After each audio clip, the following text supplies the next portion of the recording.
Hey, welcome everybody. Welcome to the show. It's you know, it's always bittersweet, right? When you're at the end of something, and what we've come to is the end of the active campaign for the Indiegogo for Land and Sea Paradise. This is the first graphic novel in the Land and Sea series.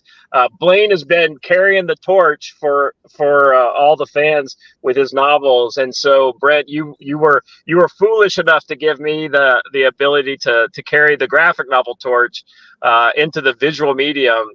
We talked a lot about this the last time we were together, but these are a lot of the this will be the first opportunity for a lot of people to see what the Ashers look like. To see, well, not necessarily.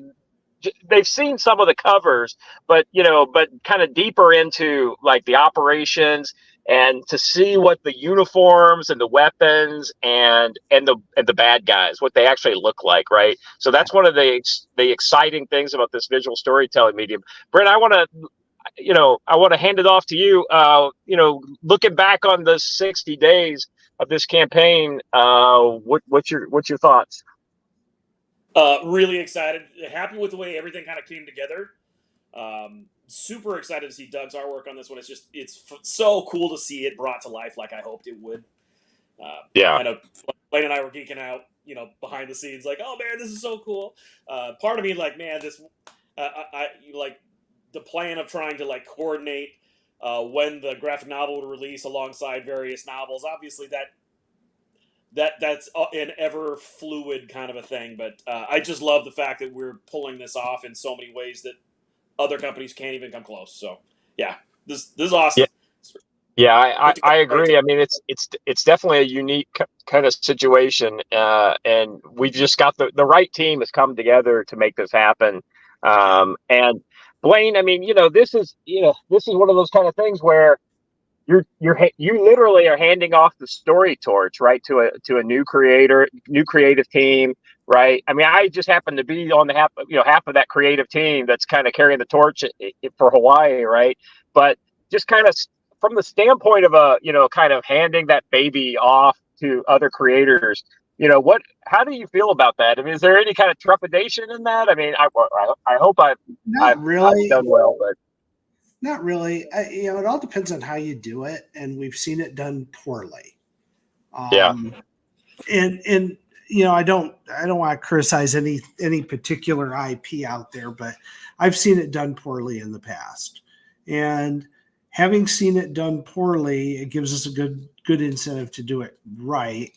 I think we've done that. We haven't sacrificed our images, our identity is in terms of the universe.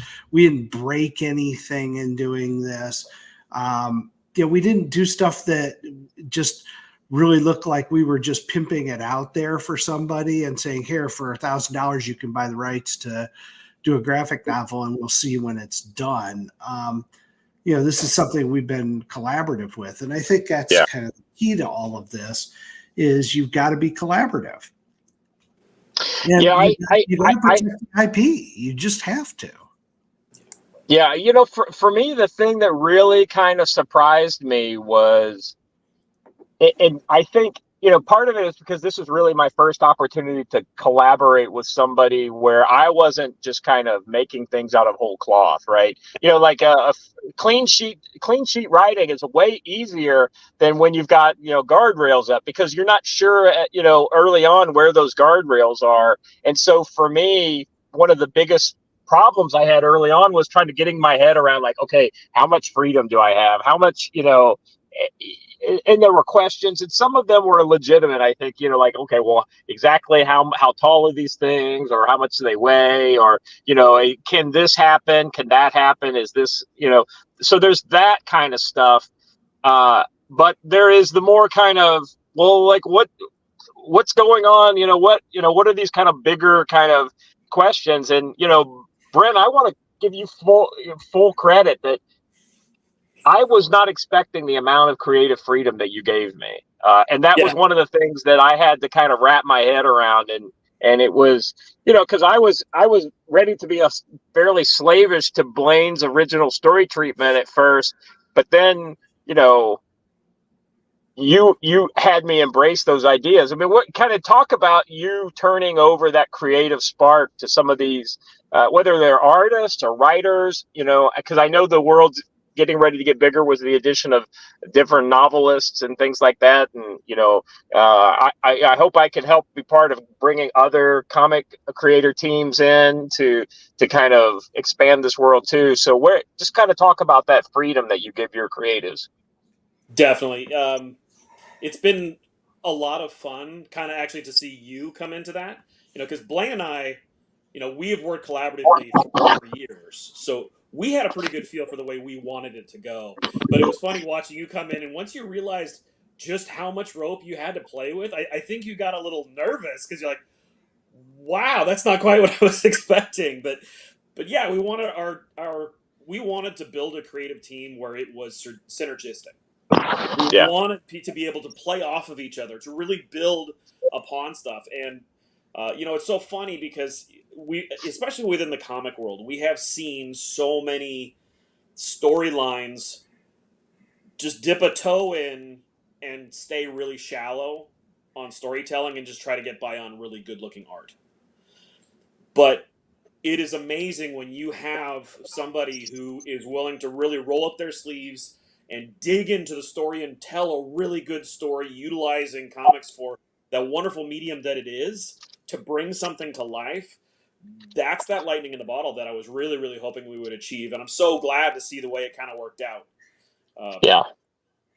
Well, one of the Huge things credit for to me, Doug for really jumping in too. yeah, that's so like I know what I had with Doug forever. So he's done the last two books I worked on. He did the art for them, and then of course this is the third book in a row we've worked on. So three books, three different IPs, right? And and they're all very different, right? He did a superhero with Peregrine. He did supernatural military thriller with Door Kickers, and now he's done basically a near future sci-fi, military sci-fi. And he is absolutely destroying it and he's getting better, I think, too. So that's one of so I've known that, but I'm just glad that you found Doug too, right? You've said that, hey, listen, Doug's never going to need to look for work again. We have a plan to keep him as employed as we can in the near future. So, and that kind of begs to say, well, what's next, right? So this is the end of the first campaign. Where do you see the comic side of Land Sea going? And do you have any other ideas beyond the Paradise series here? I'm actually going to turn this over to Blaine because he is chomping at the bit. And yeah, go for it, buddy. absolutely. One of the things too, and I want to add to what Brent said. I got this from Nick Cole, who is over at Wargate, and he's a huge selling author.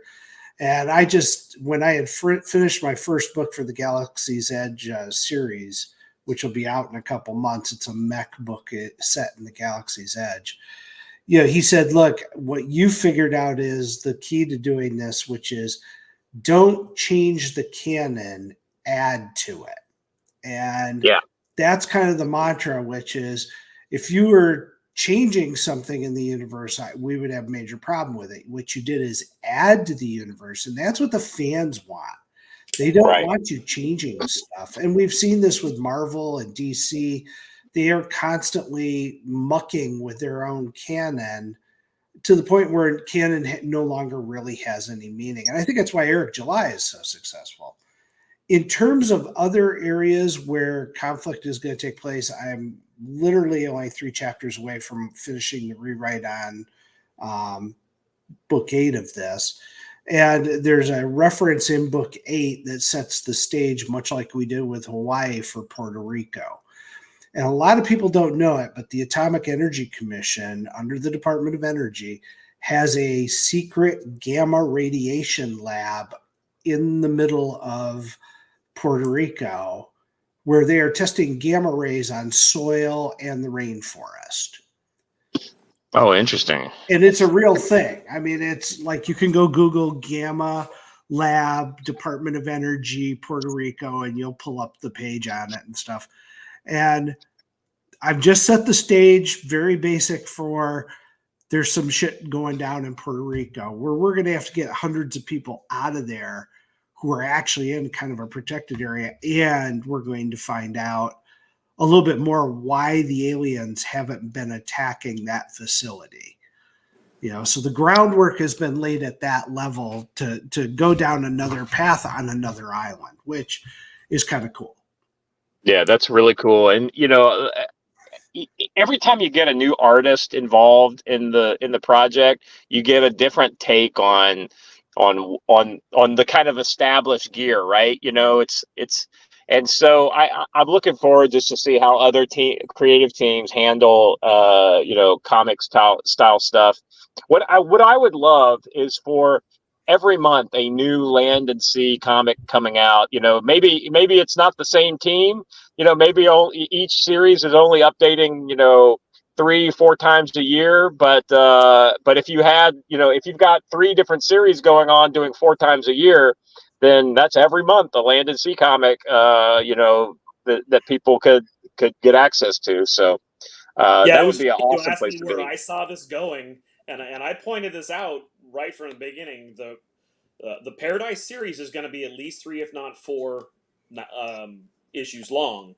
Graphic Yeah. novels long, and that's just the beginning. In my mind, I want you cranking out 3 different lines of comic and graphic novels consecutively. Yeah. That's what I Well, want, yeah. No, I mean, because the and universe I is so think, big and there's so many storylines. It'll take it. well, it's kind of like it just RIP to Eric Flint, but he one of the things that he did really well was he created an interesting concept with 1632, right? Was the Yeah. original book. And then he did a couple more, and then he opened up his world to just all comers with good ideas. And they did exactly what you said. They established a continuity, and then if you added to it, outside of the established continuity, that great. But if you wanted to tinker with any of their established characters, you had to go through basically the owner of the characters, right? The writer who owns that character, to make sure, hey, I want to interact with this guy. And and now I mean, how many books are there in that universe? And it's continuing, I guess, even after after he's passed away. So I mean, I think that's a great example of people doing that type of thing right. Yeah. Yeah, it's a fun medium to play in, and it's some people will only engage with Land and Sea through the graphic novels. Some are going to engage with it through the game, and a lot are going to engage it through the novels. And it's okay, because we're not forcing them. We're not saying, okay, for you to enjoy the graphic novel, you have to go read all the novels that came before. We're like, we've set this up so that it really stands on its own. And that's what Puerto Rico's doing. That's what Hawaii's doing. There's some other places around the globe we've got queued up that are going to be some really interesting stuff. Iceland, the stuff I have going in Iceland is just going to be wild. The potential storyline there. So there's just a ton of stuff that we get to do. And that's just the stuff in the current timeline, right? Right. If you dial the wheel back, and at the beginning of the Bratva War, all that kind of stuff. I mean, the American incursion into, what is it, St. Petersburg? I mean, so you've got all these interesting story kind of nuggets that are hidden in the past. And I don't want to give anything away here, because I know that's some of that stuff is for future consumption, but there's just so much of an apple to take a bite into on this IP, and that's the thing that really kind of excites me. So real quick, let's turn our attention to the campaign we're looking at here today. We are here celebrating the closeout of the Indiegogo campaign for Land Sea Paradise. All right, I can't see that, Watcher, because I'm sitting here on my phone. How many hours does it have left? Is it like 7 hours? Correct. Yep, Yep. 7 hours to go. So we're not going to see the end of the campaign live on this stream. I mean, we're only planning on going about 2 hours. But we're sitting here at 22,953. Is that right? So we got Yep. a couple backers in the last few minutes. If you are new to the campaign, now's a great time to get in. Cover D, Brent's Cover D is now available. We sent that update out earlier to actually, Watcher, can you go to the update tab there and open the update, and we can just kind of go through some of the things that we talked about in the update. So Cover D is now available for the last 24 hours of the campaign.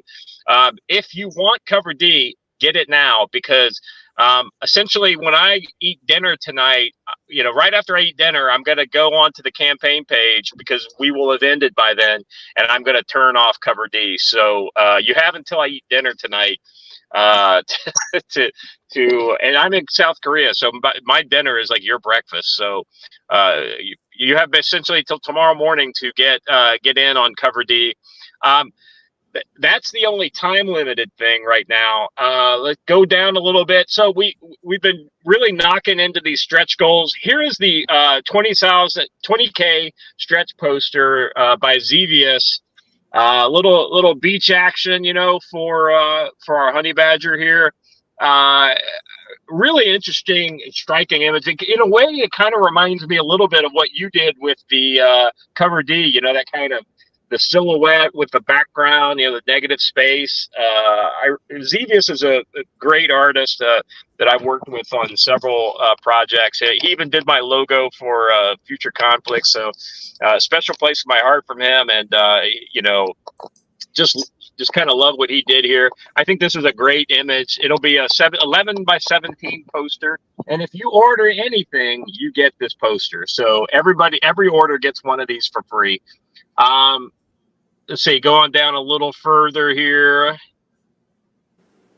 So we do have another stretch goal at 25K. So if in the next 7 hours we're able to really kind of rally the troops, I think we can hit 23,000 here very shortly. We're right at 22.9, so that shouldn't be too hard to do.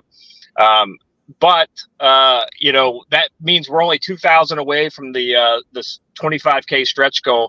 And what is that? What do we get with 25K? Well, it's a bonus art gallery. So Doug has done some amazing concept work, and there's some interesting art that Brent has that is had never seen the light of day.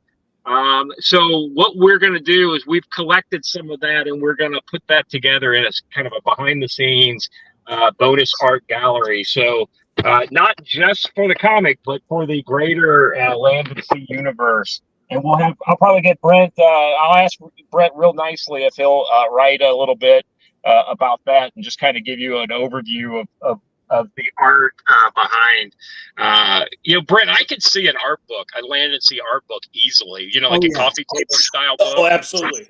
That'll happen after once we do the full push to get through the game, because there'll be the tactical miniatures game, and of course the books that come out along with that, and then the role play game.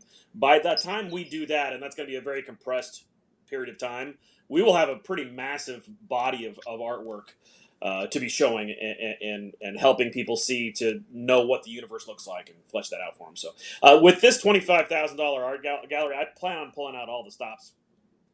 There's going to be some pretty awesome stuff in there. So I hope we get to it, because I want to see this thing all fleshed out big time. Brent, I've said that officially the stretch goals end when we close out the campaign, but who knows? Maybe we'll throw some stuff, some lickies and chewies in, if we hit 25K regardless. So we'll see how that turns out. But that'd be a great way to finish out the campaign, would be 25K. All right, to that end, how do we get to 25K?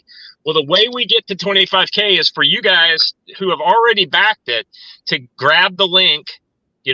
If you go to Indiegogo and you grab the link, it has a unique ID on it. If you grab that link and throw it out there and refer your buddies to this campaign, let them know that there's amazing stuff happening over on Indiegogo with the Land Sea series.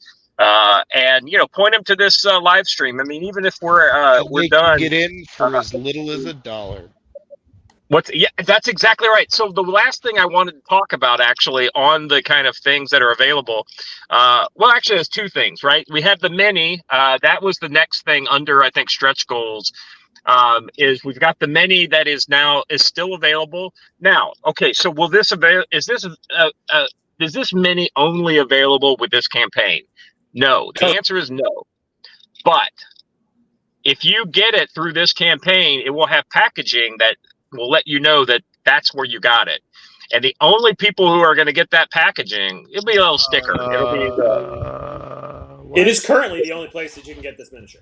It is currently the only place. In the future, it will be available at other places, but it won't have the campaign stuff with it. So that would be, as a collector, and you know how collectors are. Yes, that is the mini right there that in question. Such a good looking design, man. That's it really is. So this is the Rhino. Yeah, and thank you, Brent, for the information on that packaging. By the way, we have kind of a solution worked out. Oh, good. I'm glad. By the way, special call out here on the back. You can see where the doors are for the battery packs. Oh, very cool. Nice. And there's actually little handholds and little step spots where the technicians can climb up to open the door and slide out the batteries and put new ones in, and then close the door back up. We kind of went all the way down the rabbit hole on these. Yeah. That is excellent. Never underestimate our ability to overthink things. So we got a great boost when we added that. That was kind of like a late minute kind of add to the campaign. And let me just this is kind of like campaign 101, right? Brent came to me and said, "Hey, we have this thing. Can we add it?" And I was like, "Yeah, we can add it. It's that easy, So we added both that and the digital ash can. Now, Brent, we had talked a little bit about this, but I haven't run it by you, and I wanted to run this by you first.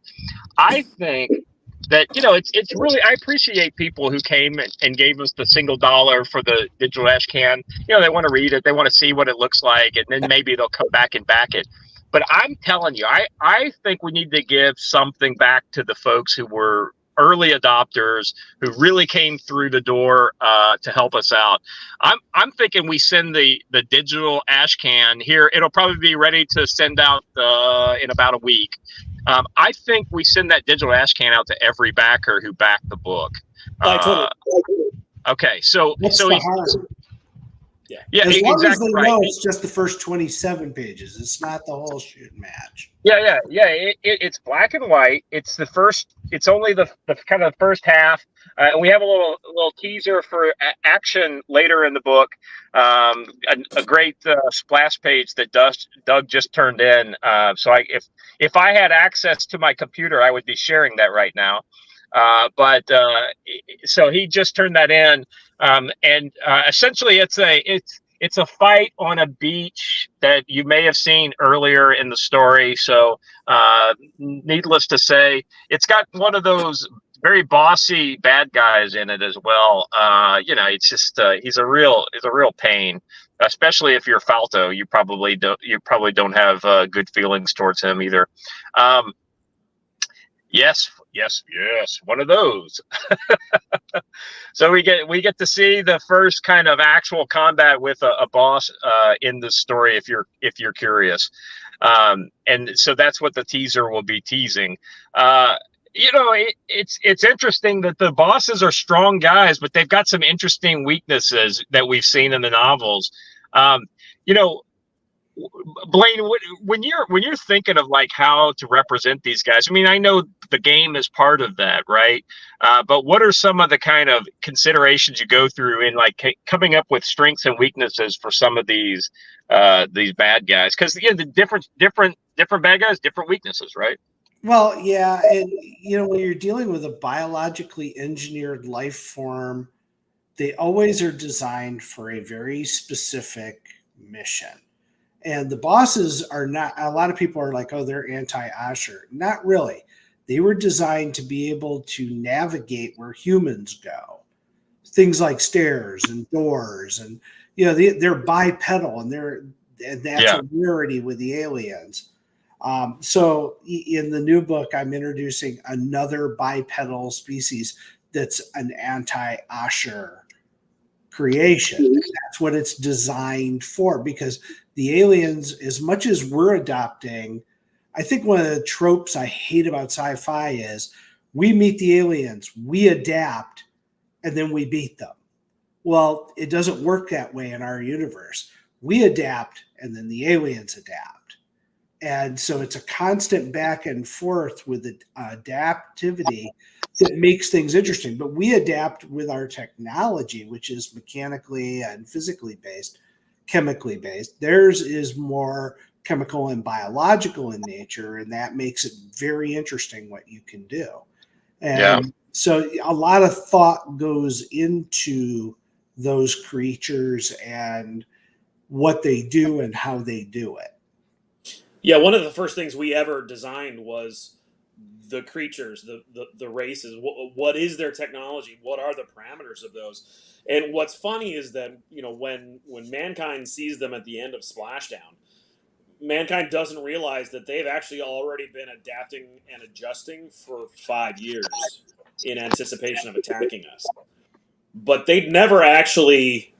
And they'd never fought Ashers. They'd never encountered anything other than people and creatures.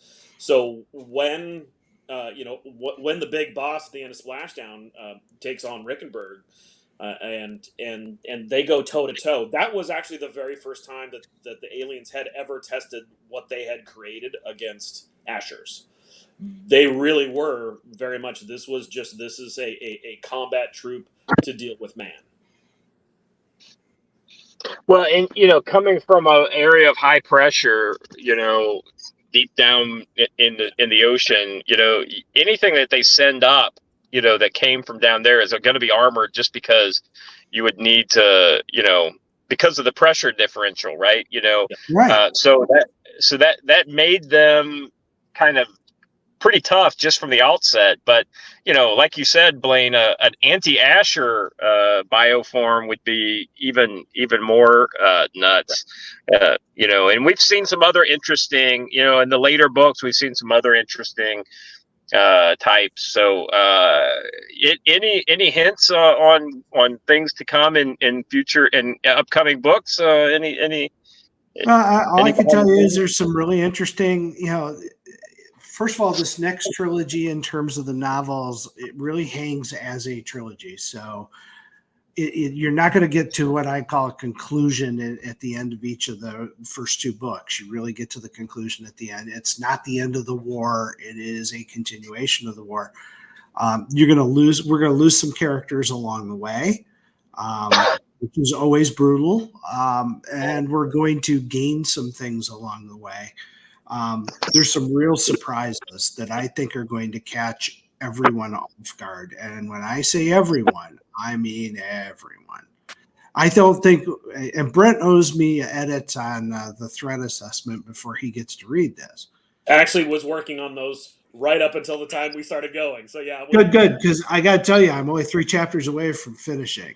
I know. Not that we're competitive or anything, but it's a race. I've been blackmailing Brent, by the way, fans. You just have to know I came right out and told him this is blackmail. But I've had a book done since January. Done is a relative term.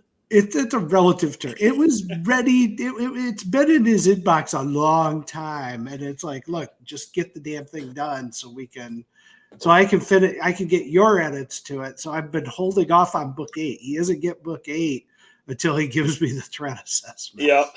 Yeah. I'm with you. I hear. And so let's talk about the threat assessment. I would love that. That'd be awesome. Let's do that. One of the things we heard from fans, it really boils down to 2 things they want. One, they want a book of all the Ashers. We get it. It's complicated to do. It's actually harder than anything to do because we're not going to do it wrong. For lack of better definition, we don't want to have to go back and redo our stuff. It's just, if we take a hill, we want to take the hill and hold it. We don't want to take the hill and then have to give it up and take it again. So the Ashers are reason for that. The big reason for that is that when we release an Asher, it comes with stats. with mechanics. Like there's Yeah. all Yeah. these very fine things, and that's where we've seen that in other game lines and stuff. We know full well how important that stuff is, and we're like, yeah, we can't release them and then errata ourselves 3 months later. Yeah, so we'll change all those numbers we gave you. So we're trying to get things dialed Well, in. the interesting thing is, it sounds like we're looking at something along the lines of the old school BattleTech technical manual. That's Well, I what was just fans want. well, I was just gonna. Well, I'll tell you. I'll tell you what I actually want. Do you remember the Star Wars books where they went in and tore apart each ship and showed you individual parts of the ship and how they work? Oh, And the other cross pieces section, work the cross inside section it. Good books. takeaway. Cross-sectional maps. Only then you could literally have half the book. This is the cool part, right? Half the book would look like a mechanical manual, and half the book would look like a medical textbook, because half the book would all be the alien stuff. Yeah. Well, and here's what we've done. So that was one thing they want, was the Oshers, and they want the vehicles, and they want everybody, all the fans are like kids in a candy store. I want, and I get it, and we're listening to you guys. We really are, but it ain't as easy as you think it is. So one thing, though, that we did decide we could do is do what we call the threat assessment, and it's really structured like a military threat assessment of the aliens.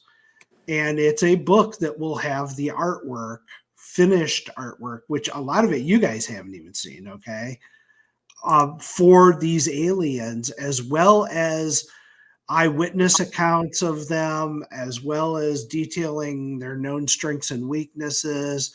It's a report out of the extraterrestrial task force on all of this. It's not a huge book. It's not going to be an audio book because it's very visual, but you will actually get a small book that has the color artwork for the aliens in it. Whether it's printed in color, that's a whole different thing we got to figure out. But it's really cool, and that will be part of the game when it releases. But with the game, you're actually going to get the game statistics with it, so we'll add those in. Oh, very cool.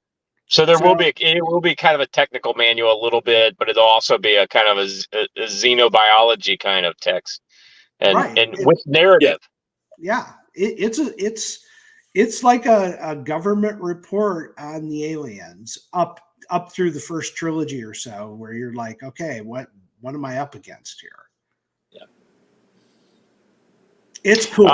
I gotta tell you, it's really, really cool. I saw some of the artwork today. Brent's gotten done, and it's just remarkable. And if you're a painter, if you're a guy who wants the miniatures and wants to paint them, this is going to be just a wealth of material for you to be able to go nuts, because you're going to go, okay, I now know how I should be painting at least some of these, but I also know I can leverage some of these other patterns and stuff on different and unit markings, like different units and different, like the Marines would have different markings than the Army on the same Ashers, right? Oh, yeah. And different camo patterns. It will be regional, right? And so, different things like that are very interesting. Watcher.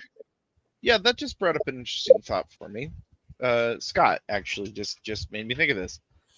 I was wondering the other night, are there internal alien factions? Yes. Okay. If you read book, what is it, 6? Book 6 really highlights that the aliens are factionalized. They are not a unified force. So, admission, I have definitely only got to 5. Well, dude, you're missing out. 6 is I know, but I'm rereading now because I want to make sure I'm trying to get back in the mood as I get through back to the later books. I was just telling Blaine that I started last night again with 2 because I've already read 1 like 6 times. Well, honestly, this is a springboard into season 2. So there's a lot of really good gems in 6 that are going to pay off big dividends in 7 and 8. Well, so when does the trilogy start, Blaine? Is that 7 and 8? Is that the first 2 books of the trilogy? Yeah, it really picks up right, not too far after, probably 3 or 4 weeks after book 6, it starts. Okay, so there's not a And big time gap or anything. and the cameo at the end of book 6 is one of the starting points that you will get for book 7. Now, to break contact for just a second, both to pander to the chat and because actually that this is a good question. Peter wants to know when the Blue Dawn RPG is coming out. Well, it's doable. I think what I want to do, and this is just my personal thing, let's get the RPG done for Land and Sea, and we can probably easily use that engine to do Yeah. a Blue Dawn RPG. Or are you guys making your own engine? That is most excellent. Most excellent. Oh well, we're doing our own engine for it, for our RPG. I'd like to make it so if people who play our Land and Sea RPG have the same mechanics being applied, if they play the Blue Dawn type. There's no reason we can't undertake multiple different IPs. I would love to like I have literally been talking to Scott about doing a door kickers thing like this for a long time. Yeah, you would be able to leverage it. Specifically, well, we'll talk later, but like specifically for door kickers, I was like, man, it'd be cool. You get like a monster of the week that comes with the new comic book, and it's the monster in the comic book, and it comes with rules so that you can play either solo or multiplayer against the big baddie. What was how Pathfinder did their comics was brilliant. It was. They put like this. They put the map and stuff in the back, and they put the game stats in the back of the comic. So if you bought the comic, you could buy the comic and then go play part of the adventure that you just read, which I think is great. Well, and so this is something actually, Brent, that we've talked about in the past, and I want to, this is. Hold on a second. Bless you. Thank you. Sorry. Apologies. Anyway, so this is something that kind of like looks past the end of this campaign to the next campaigns. And we've always said, hey, listen, this campaign will be about as bare bones as they come, extra covers, and that's about it, right? We're not doing a whole lot of swag, and we're not doing a whole lot of ancillary type things. But, just looking towards future campaigns, one of the things, as you guys get closer and closer to releasing the game, I think there becomes, a value proposition for the fans if we start adding game mechanics into, as kind of supplements to the campaign, right? Stuff that, it will be collected down the line in a game book. But ultimately, if you're interested in the game and you have the basic game and you get our comic, if you want to have the character sheets for, hey, I want to play Thumper on a tabletop game, right? Well, here's Thumper stats, right? And here's his weapons, and here's his loadout. And oh, by the way, here's a miniature of that character, right? That's the real key is exactly I think that's the real kicker is offer the freaking miniatures of the characters from the graphic novel as a pack. And I'll tell you, I'm actually kicking myself right now, Scott, because you're gonna be kicking yourself as soon as they hear this too. Chat's chattering about patches. They're mostly talking about Joe Dolio talking about a pureblood patches. They're asking if Defiance is going to have those pureblood patches soon. But my thing immediately kicked into, oh my God, we're an idiot. Why didn't we make a patch for the Hawaiian Resistance? And then why didn't we make that as a part of the campaign fund? So the name of the group in the book is Mandy's Menace, right? And so, that would definitely be patchable. They would have access to a robotic embroidery machine. You have those all over the place, and every mall's got one of those. So there's no reason why they couldn't have made their own in canon. They could have made their own patches, and they would. We can do that for the next campaign. Yeah, that'll be an issue too. Honestly, like most units have the person that's really good at cobbling things or finding out some way to source things or getting some things. Like, and it makes sense that they would just show up and here's patches. I had patches done. I was like, we didn't vote on this design. Oh, I know, I had it done. Like I could totally see all of that happening, and that be something that shows up in issue number 2. Well, Scott, what we can do is the artwork for that patch could be that extended artwork. If we hit the 25,000 level, It, Scott will draw up the patch for that, and you'll get to I will see draw it. it. That's right. I have a degree in art. I do know how to put pen to paper. That's a commitment that I will do. That in the art section of this book, if we can get to 25K, will be that patch design, and that patch design will be made in the next campaign. That's a commitment Now, as an item that we will do in the next campaign. Yeah. Also, Brent, I really like the idea of bringing the game to the comics. So we need to talk. This is all kind of letting the folks know in a little inside baseball. We need to be talking about what we can bring as far as minis and things like that to the next campaign. Because I get the feeling that there's going to be a lot more game related stuff coming out, and this is my opportunity to transition to the game talk. We've already hinted at the RPG. There's clearly a model for this, right? BattleTech did it with the tabletop game, and then the Mech Warrior RPG. Warhammer even has done it with the old, especially Fantasy Battle, where they had the tabletop game, but they also had a fantasy. I can't remember what it was called, but they actually had a really super lethal and depressing RPG that went along with it. Everybody got a scratch essentially died in that game. Wait, hold on. Based around D100s. It is legendarily bad. Well, I didn't say it was good. I just said that it's something that had been done. And Blaine, you were talking about the RPG and getting the engine right. The idea is that it's got to be able to stand on its own, right? It can't just be, if I'm an RPG fan, I have to be able to get satisfaction just from that one piece of the world.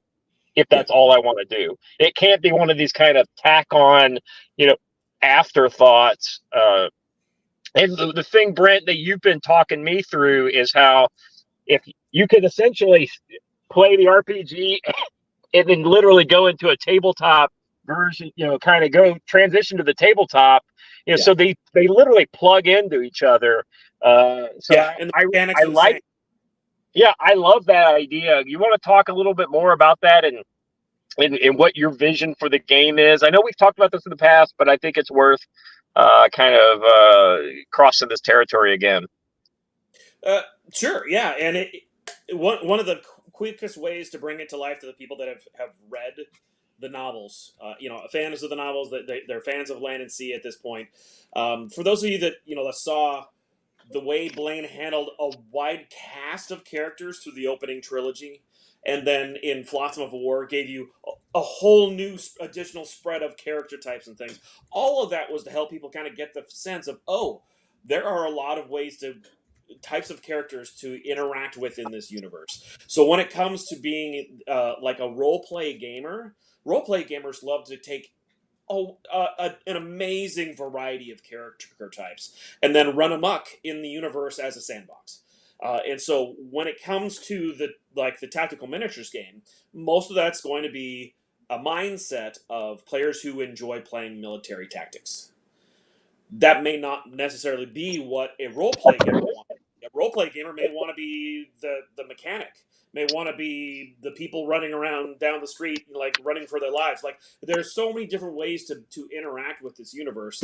And so it's less about, like forcing people to stay in one pigeonhole or the other, just simply allowing them to tromp around back and forth however they want to do it. And so we want to make sure the mechanics got out of their way and allowed them to engage in Land and Sea however they wanted. So that was the direction we took with that.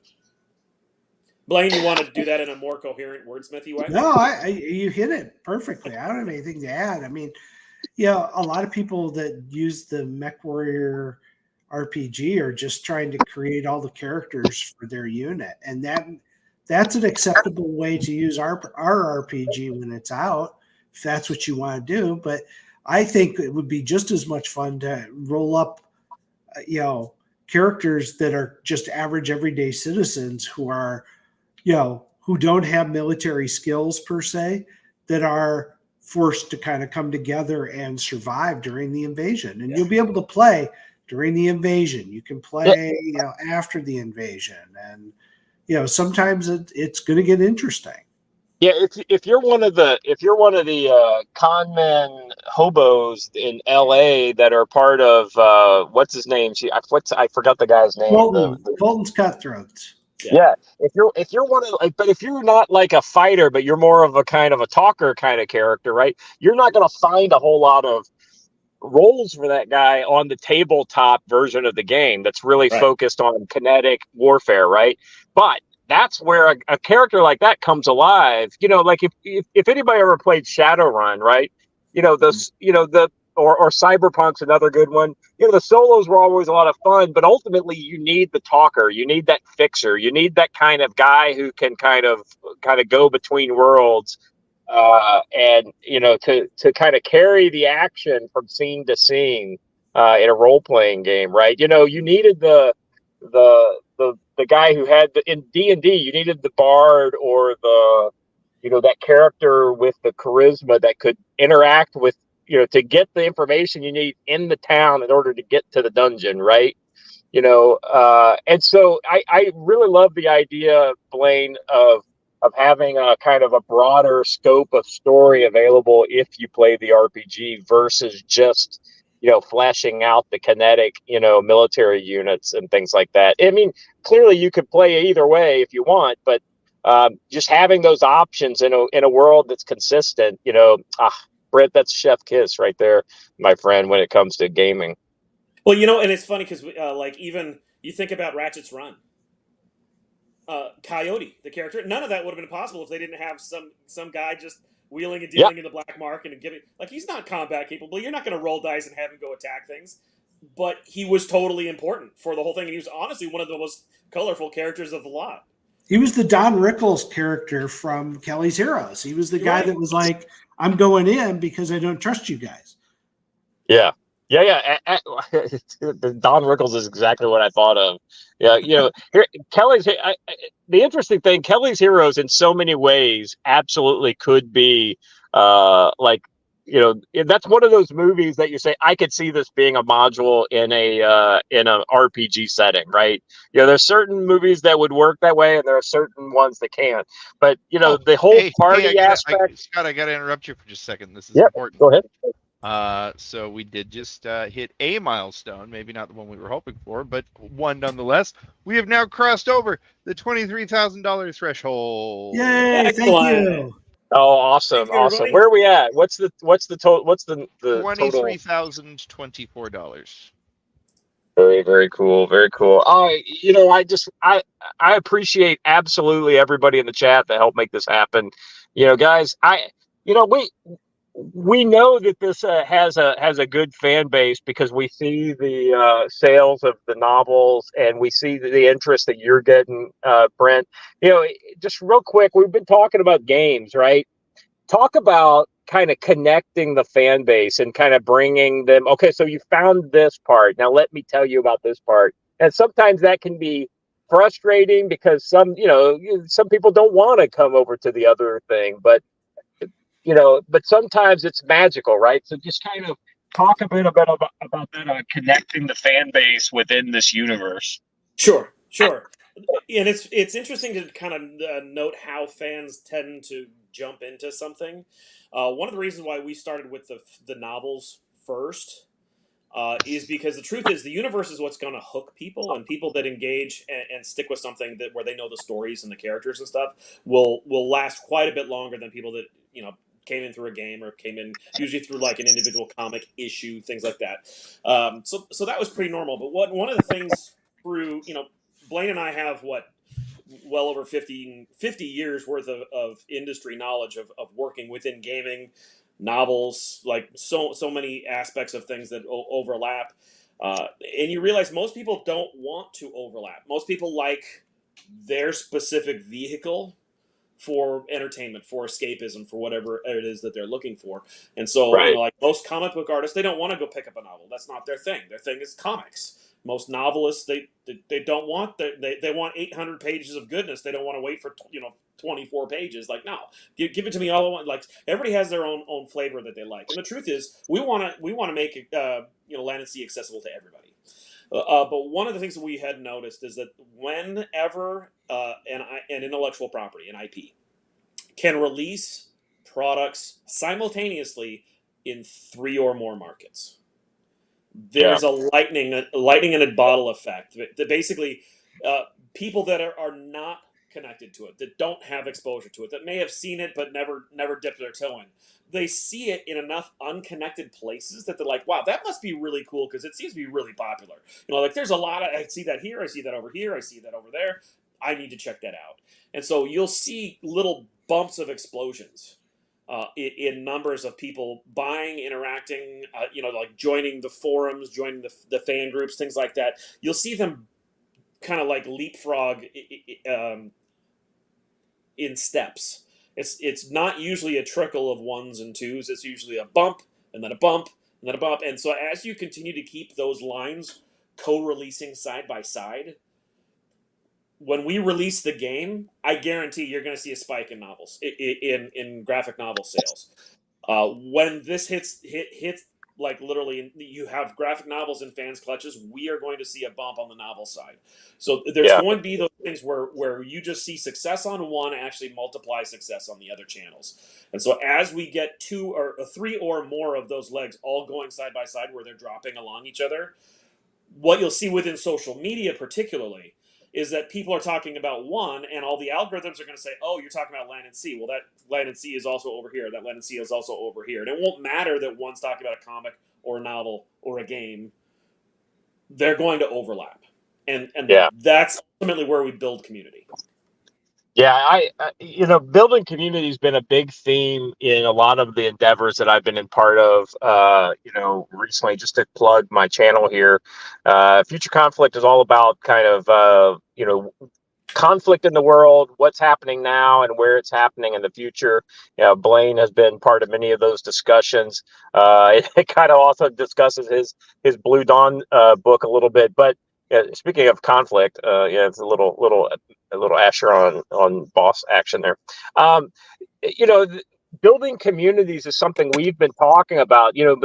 Like going out in the world and meeting the people who you talk to online, I think is important. In the area what we do, and I think, Britt, you're absolutely right.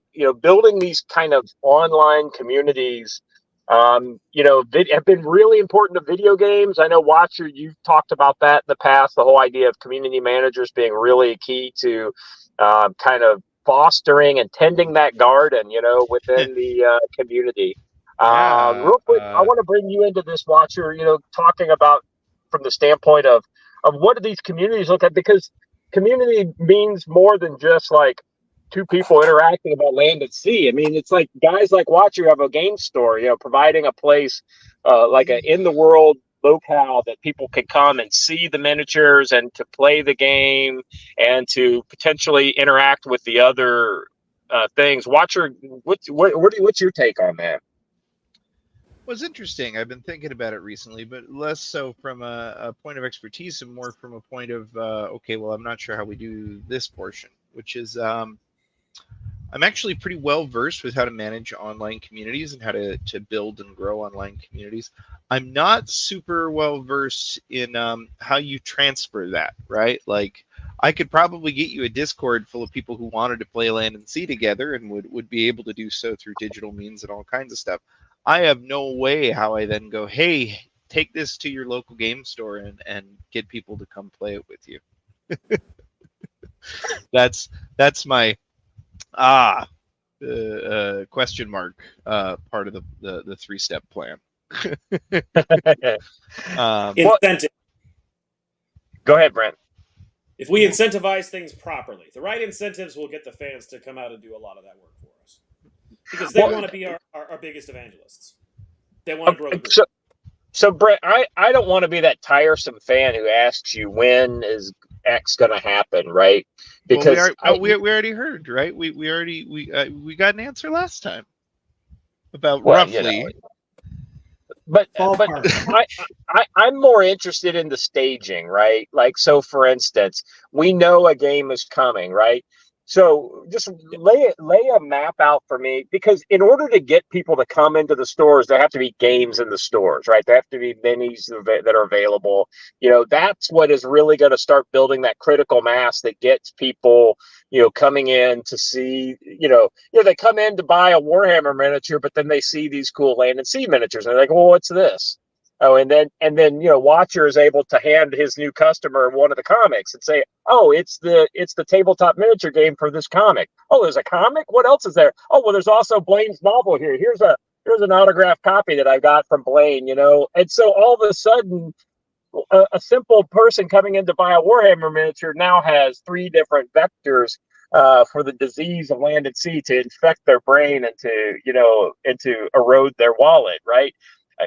I say that in tongue in cheek, but ultimately that's kind of what you're doing, right? You're giving them many different ways to engage with one IP. Yeah. And when done successfully, I think it absolutely makes a very cool product. Blaine, Brent, what I want to get back to you is, talk me through how the game is going to roll out. And I don't know, I don't care about when, just kind of what's the first wave that'll be hitting? Is it going to come out through a Kickstarter first and then start becoming more, kind of commercially available, or how are you envisioning? Well, let's start that? off with the disclaimer that no plan, meets the enemy and survives. It's Fair, yeah, everything. that's fair. Something's going to go wrong. Something, there's always going to be those, and it will always do. Doesn't matter if you're a little company or a big company. There's always going to be weird curveballs, and that's actually just totally fine. So, with that said, the plan is that we will launch. I have 3 friends and my father who are always asking about when the game is coming out. Nice, it's coming. It is coming. So the plan is to launch. There are actually 3 games in development. The first one will be the tactical miniatures game. So it will actually be the one with miniatures. Yep. People can roll dice, blow each other up on a tabletop battlefield. That's game 1. And a lot of the reason for that is that ultimately, for everything else, we need the mechanics from that game to be ironed out first. Then we can layer on things like mega scale battlefields and the details of personal interaction for role-play games on top of that. So that's why the tabletop miniatures game will come first. One of the big goals with that is to carefully craft a retailer backer level, because we want to release it through the current plan is Kickstarter. Smart. Not because we need the funding from Kickstarter. It's because Kickstarter within the gaming space is actually one of the single most effective marketing tools out there. One of the difficulties that every game company deals with is sorry, my son just texted me, got me all distracted. One of the biggest difficulties that every game company deals with is that there is actually no common space that all gamers go to. There's no magazine, there's no online website that everybody goes to.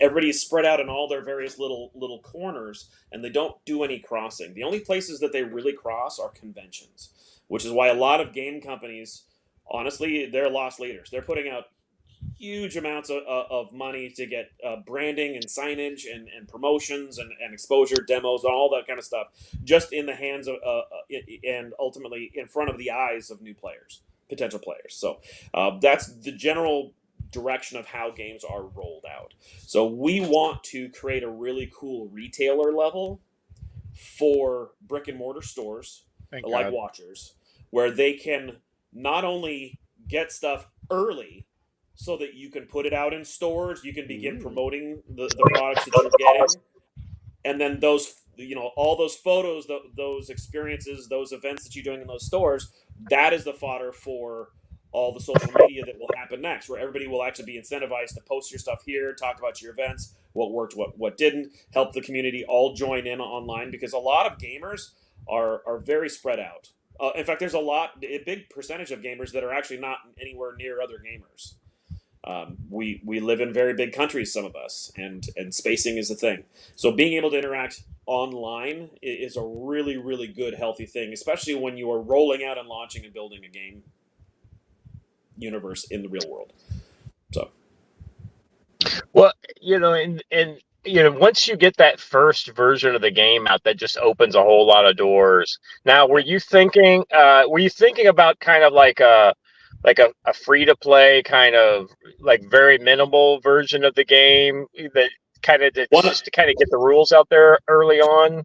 one of the things that we want to do is that when we launch our game, just like the $1 digital ash can for this, Yeah. we want a print and play. Just print it out. It'll have you can just cut it out. You don't need miniatures. You can just cut it out, stick it on pennies or dimes or whatever, put it on tabletop, and you can try the game. I know in my history in gaming, a lot of the games that we have done that we were creating from scratch, we did free print and plays, and they were incredibly well received. Even by people that are like, that's not my kind of game, but thank you for giving me this. This was really cool. I enjoyed it a lot. It's just not my cup of tea. Fine. At least now you know. And what we found out that was, like 9 out of 10 were like, this was actually a whole lot of fun. Thank you for letting me try this. Now I want to support this because I really had a good time. So finding ways for people to get involved at every level. Yeah, I mean, the marketing aspects of this are kind of fascinating to me just because that's kind of, my business a little bit. But, just the idea of a positive interaction with somebody, even if they aren't a potential customer, you still get that positive word of mouth out there because, if you can talk somebody into playing the game and they say, wow, this was well done. It's not my cup of tea. I'm more of this type of gamer. I'm more into fantasy stuff or whatever, but I know a guy, right, who plays, say, BattleTech or something, and I bet he would love this, right? And so that's what I think what you're looking for. And even if you get that print and play kind of thing out there, theoretically, if we have a miniature set that comes with the next campaign, they could then get that miniature set, and then all of a sudden now they've got minis, and so this just becomes a kind of a snowball effect that allows each additional piece of the game to kind of go together. Even if you don't have the core game, the big box, right? The $100 box or whatever. I mean, really, all you need is a quick start rules and some basics to get things down and start playing. And ultimately, like anybody that is trying to share their game knows that you just want to remove all the barriers. What's the lowest? How can we make this as easy and accessible as we possibly can? And that's ultimately where Blaine and I were like, the value is on getting people playing it, getting people enjoying the universe. And what if they don't buy the game, but they're like, what, I kind of like, I'll check out the novels or I'll check out the graphic novel. Like there's ways to do it. Warhammer is a great example of like during my thousands and thousands. I'm sorry. Go ahead, Brent. I was just going to mention, we'll get back to Warhammer real quick. During my time when I was a line developer for BattleTech, when we were overhauling the line and getting it out, one of the things that we did is that BattleTech had always had a worldwide gaming event. And it was very expensive. There was a big barrier for entry on this. So we actually had talked about how do we make this as simple as possible. So one of the things we did is that we converted it all down to it could be anybody could take any printer and just print the whole thing out. And what we learned is that a whole lot of our fans were deployed. They were active duty and they were deployed. And the fact that they didn't need anything, they could just go to any terrible printer wherever they were, hit print, cut things out, stick them on the table, and start playing. The feedback was awesome. It was like, thank you so much, and it ended up being like one of the highest downloaded items in the history of the game. That's because it was free, but also it was because it gave people a chance to do something that they weren't able to do before. And even when you had nothing with you, you couldn't pack your minis in all your game books and stuff. And so, it's a great way to do it. So, we've got the same philosophy going when it comes to 3D miniatures too. There's going to be some miniatures that are just available by purchasing the miniature, certain stances, certain poses, etc. That are, if you want that pose, you're going to have to buy the miniature. Yeah. But we have these STL files, and when we produce the miniature, we produced like 12 different poses, including fallen down ones and things like that.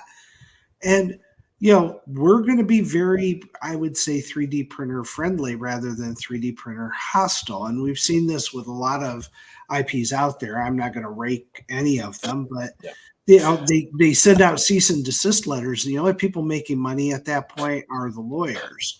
To me, you want to embrace 3D printing and make it so that if Watcher wants to print up 6 lions because there's one STL package that's free of the lion out there and run a game in his local shop, why wouldn't I make that as super simple as freaking possible? Right. Well, and most game stores are now installing 3D printers. Well, and I was just going to say, I have been saying for many years before I even opened up my own shop that if game stores are to survive, which in my opinion is still an open question, unfortunately, but if game stores are to survive in the coming eras, they're going to have to find other services that they can combine with what they already do. And 3D printing is one of the most natural blend-ins that I can possibly think of. Because I've been approached by... Well, sorry, go ahead. I was just going to add on the comment that it really does a good job of helping to reinforce the fun experience of going into a game store.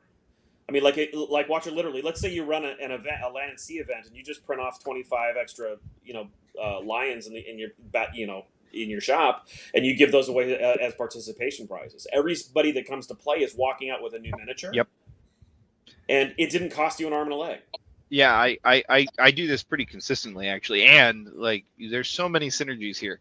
Not to get too deep into it, but as soon as I looked into this, I was like, hey, why is nobody else doing this? I reached out to a bunch of artists that already give out free models every month on various different platforms and said, hi, I own a game store. I'd love to print these physically and just hand them to people who are coming in my store. How do we can you give me a little flyer that I can print out that tells them about who you are as an artist and where to find your work? And I have now a catalog of 50 plus artists that are all sending me their work so that I can do this. So there's so many different synergies in this space that work well together. It's ridiculous. And the fact that people are stodgy and I don't think I want to get into doing all that. That sounds like a lot of work. Well, I mean, who said running a game store is going to be easy, bud? Yeah.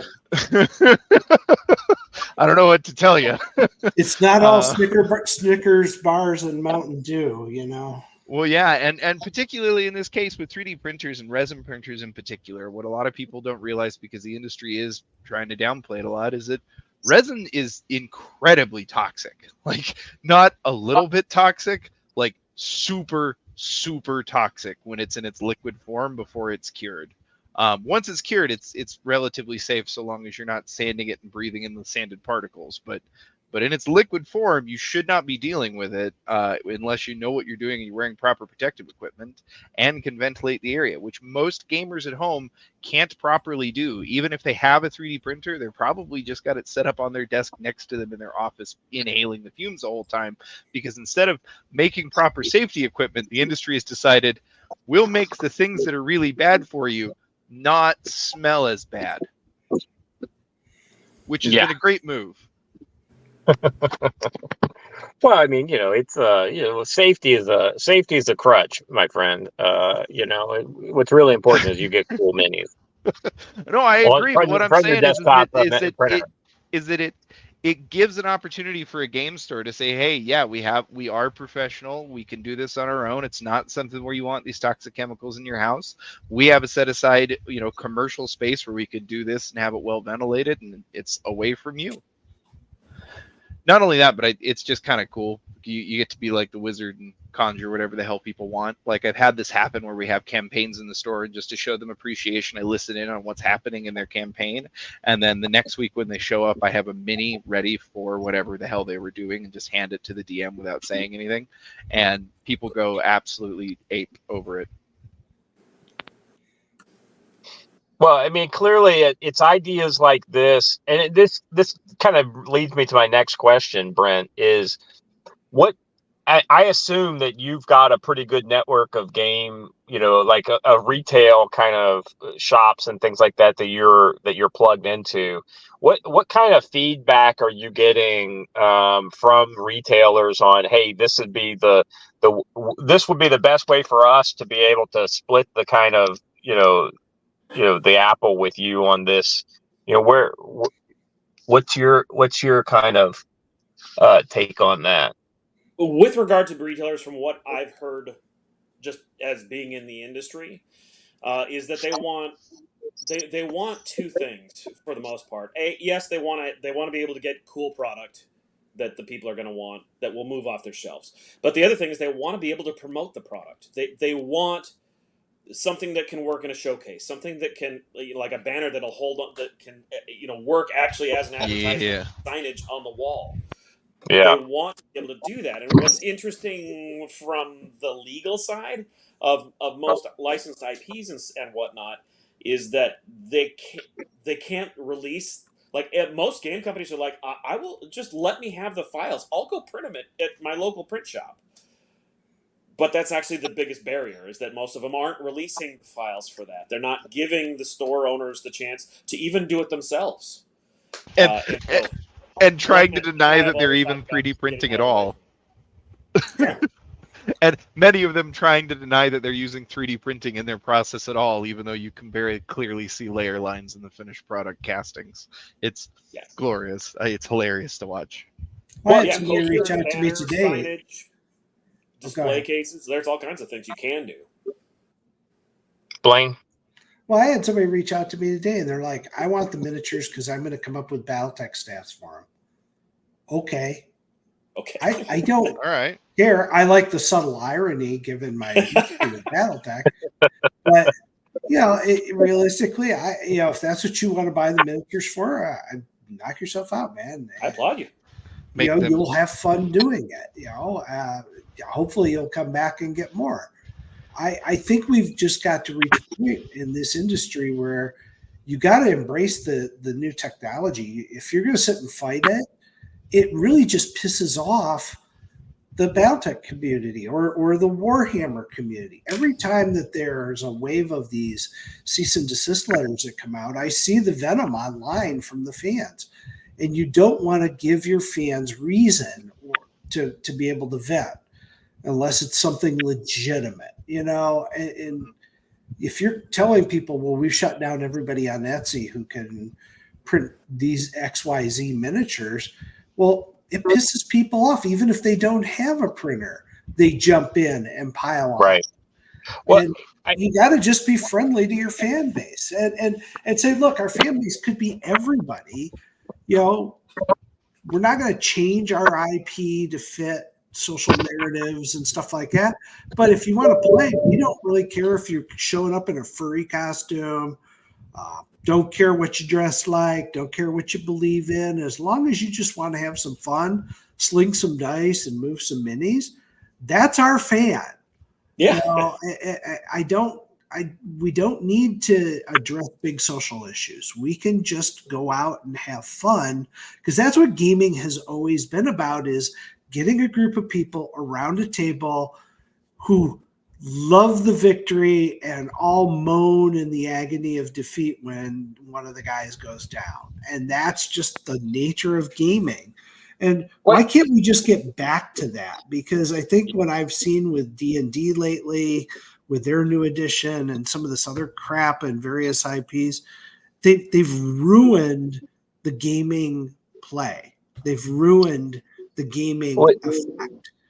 I think there's two pieces to that, right? One is the corporatization of a lot of these, what used to be smaller companies, right? Because when money starts to come in, people get greedy and lawyers get involved. And the second thing is the absolutely antiquated copyright and patent laws that we have in the U.S., where copyright specifically, right? If you let them print it, or if you let them do something with it, right? Like if you give them a digital art file and allow them to make banners with it, and then they go and make t-shirts, and if you don't sue them to stop cease and desist t-shirt manufacturing of our thing that was supposed to only be a banner, then all of a sudden you're like, oh, well, you're not defending your copyright, so you give up the opportunity to keep the copyright. So there is a little bit of that kind of like, there's a reason why that stuff exists, Yeah.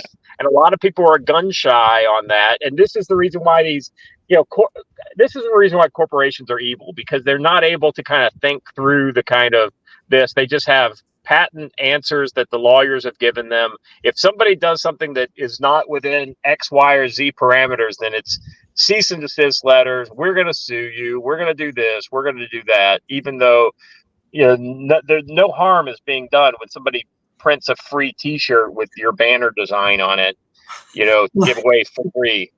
My first reaction isn't a cease and desist letter. Somebody's printing T-shirts with our stuff on it.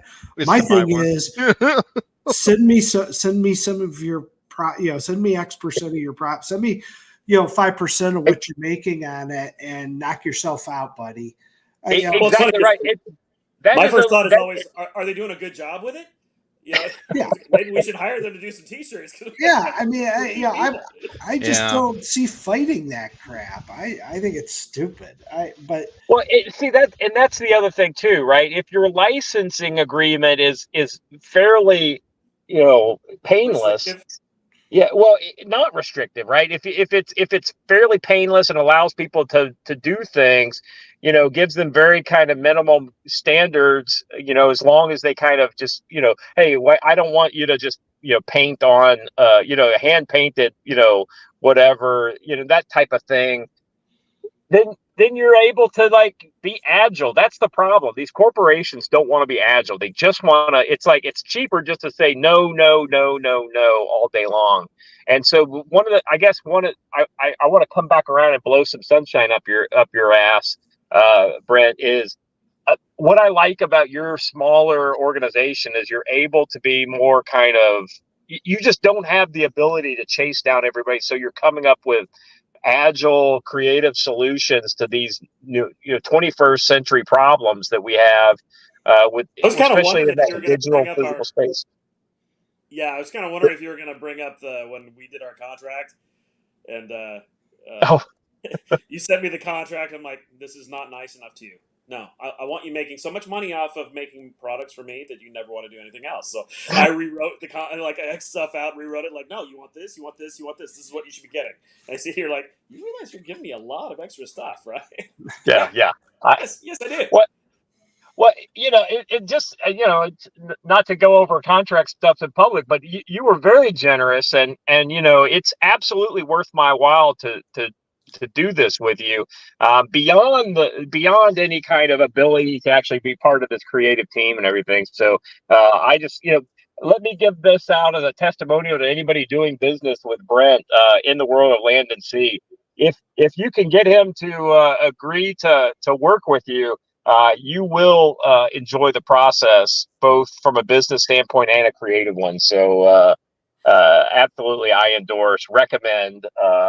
If I don't know if there's if I could go to Yelp or something to talk about how. Yeah, we're not Yelp ready. I think Glassdoor is your spot there, buddy. Yeah, but ultimately we just want to have a good team of people, because as far as I know, Scott, I know you're probably not going to be in the Army forever. And yeah. You may decide, well, can I write a Land and Sea novel? I want you to go have the capability to go, hey, guys, I want to do that. And we're listening.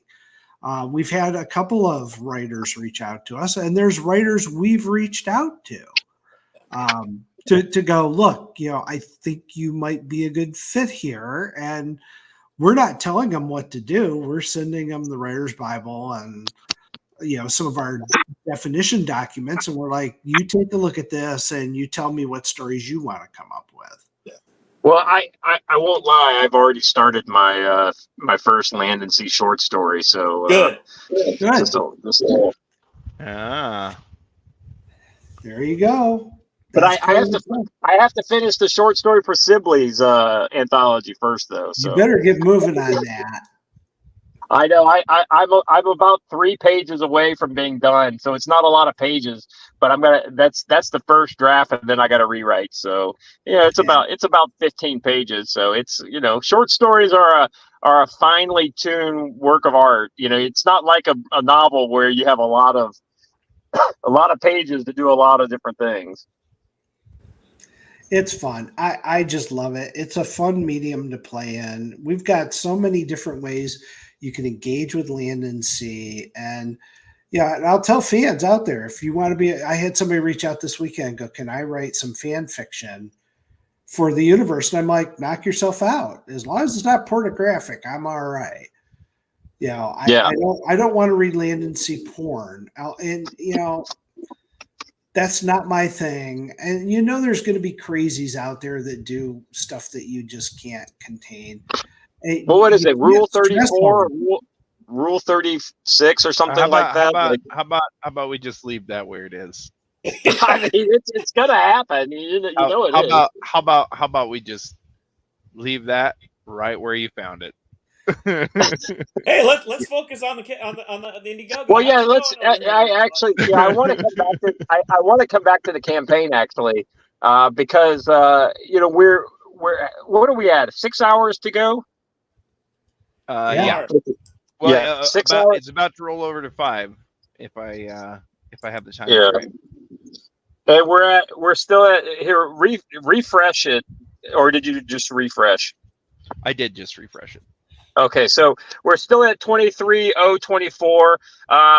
We've still got some time to go. I know, Brent, you're going to send out something to let people know. We sent out the update. The final 24-hour update.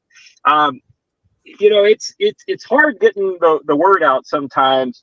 We weren't able to get on some of the bigger channels. That being said, the in demand will still be going after this 6 hours is over, and so we will still be pushing this campaign, maybe a less frenetic pace. Speaking of pushing the campaign, this is one of the things I wanted to kind of do, and I actually invited a couple folks on, but. Let's see. There was one guy I wanted to recognize because over on X, he's absolutely been killing it. There he is. Let me find it. My chat's jumping around, so there he is.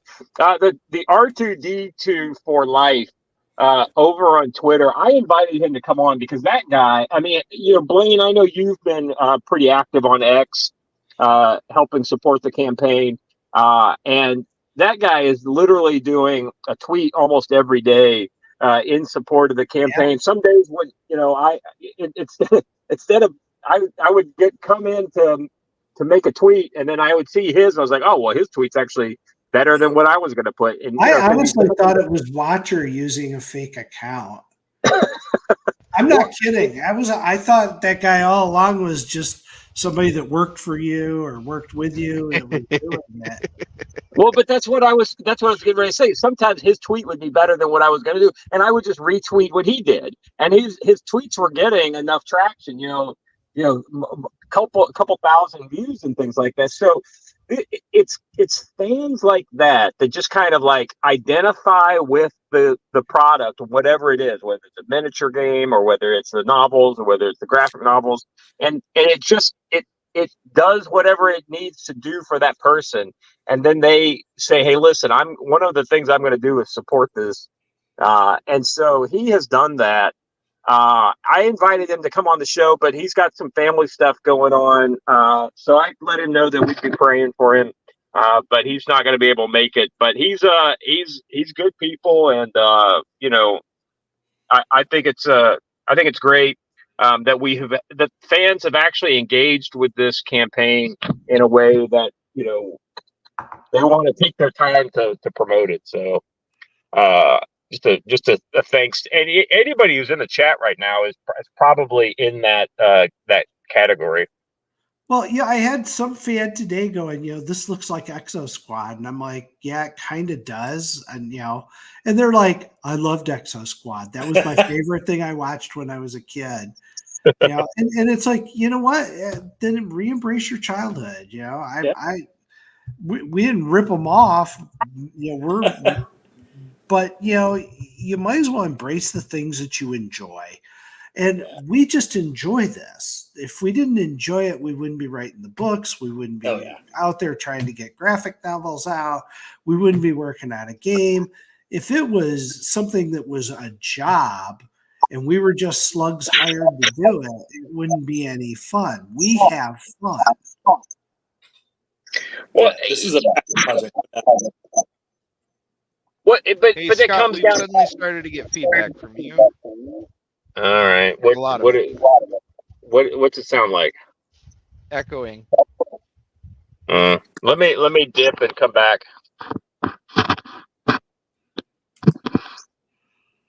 Sorry about that, everybody. Scott's happened to take today's stream on his phone because of many reasons. But I think what probably happened is it switched from one Bluetooth device to another. Well, it kind of sounded like it reminded me of when David Chen was talking to his family at in the middle of cycle 2 of Splashdown. Scott may not come back. I don't know.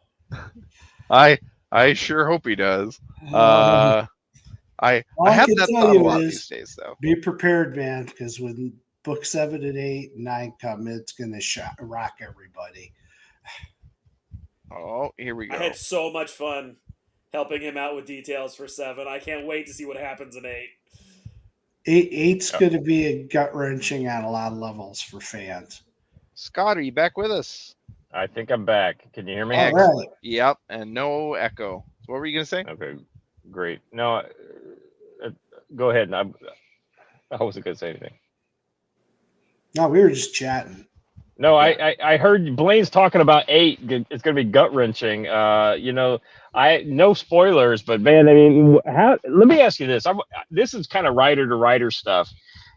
When you've got to make those difficult choices about characters that people that are been critical to the story, at what point do you know you're going to have to take them out? Like, do you plan it, or is it one of those kind of things like you write it and you're like, oh, this situation makes sense where this character may not make it, right? Yeah, I in the case of one of these characters, I had planned this all along, and it starts really in book 4. So, and it's just a journey that I knew this one character needed to go on. Because I've talked to a lot of vets, and they're like, this is one of the things that's hardest for me to deal with. Is the loss of a teammate or a comrade or whatever, and so it's like, okay, so let's tackle that issue because it is military sci-fi. Let's dive into that. Some of the other characters are, I'm not going to ruin it. It's just you're going to have to read all the way through the trilogy to find out what actually is happening. Because there's a lot of moving parts in this. There's a lot of very Tom Clancy stuff that is unfolding in this trilogy, as well as the military sci-fi stuff, and that's part of how Land Sea operates. Well, yeah, it's that whole kind of you think you see everything when you see in the battles, right? But there are these echelons above reality that. Where only the angels fear to tread, and that story is a complete meta story, and we've seen some of those characters, whether they're the DIA folks in the early on in the story, or it's the I always forget his name, the Elon Musk type character, the evil Elon Musk. Yeah, well. Yeah, there's some stuff going on there too. I don't know. I mean, Jay Drake is a character that is easy to hate. Yes, well, he is very motivated and black and white in his decision making, right? Oh yeah. What I want to know is when are we going to see the Jay Drake PMC Ashers? That's what I want to see. No comment. I'm not going to go into it yet. I'm just saying. I have no knowledge. I just assume as a fan that's something that exists. So that's the kind of thing. What as a writer I think about. There's all kinds of interesting touch points with the real world and the future of what's going to happen. Brent, when Blaine takes out a character, I mean, this is something clearly he talks to you about. Like, hey, these are big. The story. I don't prep him at all. He No, is never. very much in the dark. I love it. Yeah, well, and a big part of it is like when he's done with, he does his first draft and then he gives himself a little bit of time, then he goes through it again and he gets to where he wants it to, and then he sends it to me. And so that, nobody can self edit. So Yeah. by him not prepping me means I'm hitting everything with a fresh set of eyes, and like when it hits me, like sometimes you just take it right to the face. And so yeah, always boom right to the face. I mean, even from the opening scene with the little girl in Oregon on the beach. Like, Yeah. I didn't know it was coming. I'm like, I think I had to set the book down and like lean back, like, okay, we are in for it now. All right, let's do this. Now let me if you've read book one, the aliens got 5 years before they ever really show up. Yeah. And if I remember correctly, the little girl on the beach in Oregon, or is it? Oh no, it's the fishermen and the mermen are like the kind of first time you actually see interaction with people and the aliens, right? Is there a first contact before that we haven't seen? There could be, because some of these things aren't laid out chronologically, per se. Yeah. So it's not. It's actually the first contact probably happens right after they land. I mean, it could very well be when that airliner gets hit by what they thought was a meteor. It's actually one of the ships coming down. There's a lot of stuff like that happens that could have very well been the first contact, as far as humanity knows, but they don't know what they've encountered. And I think that's part of if you're going to be dealing with an alien race, you're not going to be able to trace everything back to who was first. Yeah, this idea that you would actually know when first contact actually was. We're going to have cameras on. We're all going to be able to mark it for historical. No. For this kind of that only makes sense if they were landing on land and deciding to talk to us. Yeah. Like these creatures are not coming down anywhere near land. They're going right for the place where people aren't. And to my knowledge, the only real what you could consider first contact is the Japanese scientific base that all of a sudden everybody disappears, and they have no idea why. And it was only footnoted as like it was one of those things that that Slade was researching, trying to figure out, did this actually happen? Was something else going on? And he comes across this thing where like all staff members are gone, and then later Falto finds the little button off of a Japanese military suit that David Chen has in his hand, and you realize, oh, like I wonder if that was the group, or was that a completely separate thing, in which we're never going to know. Well, yeah. I mean, I just think that is probably an interesting story, and I hope we get to see it someday.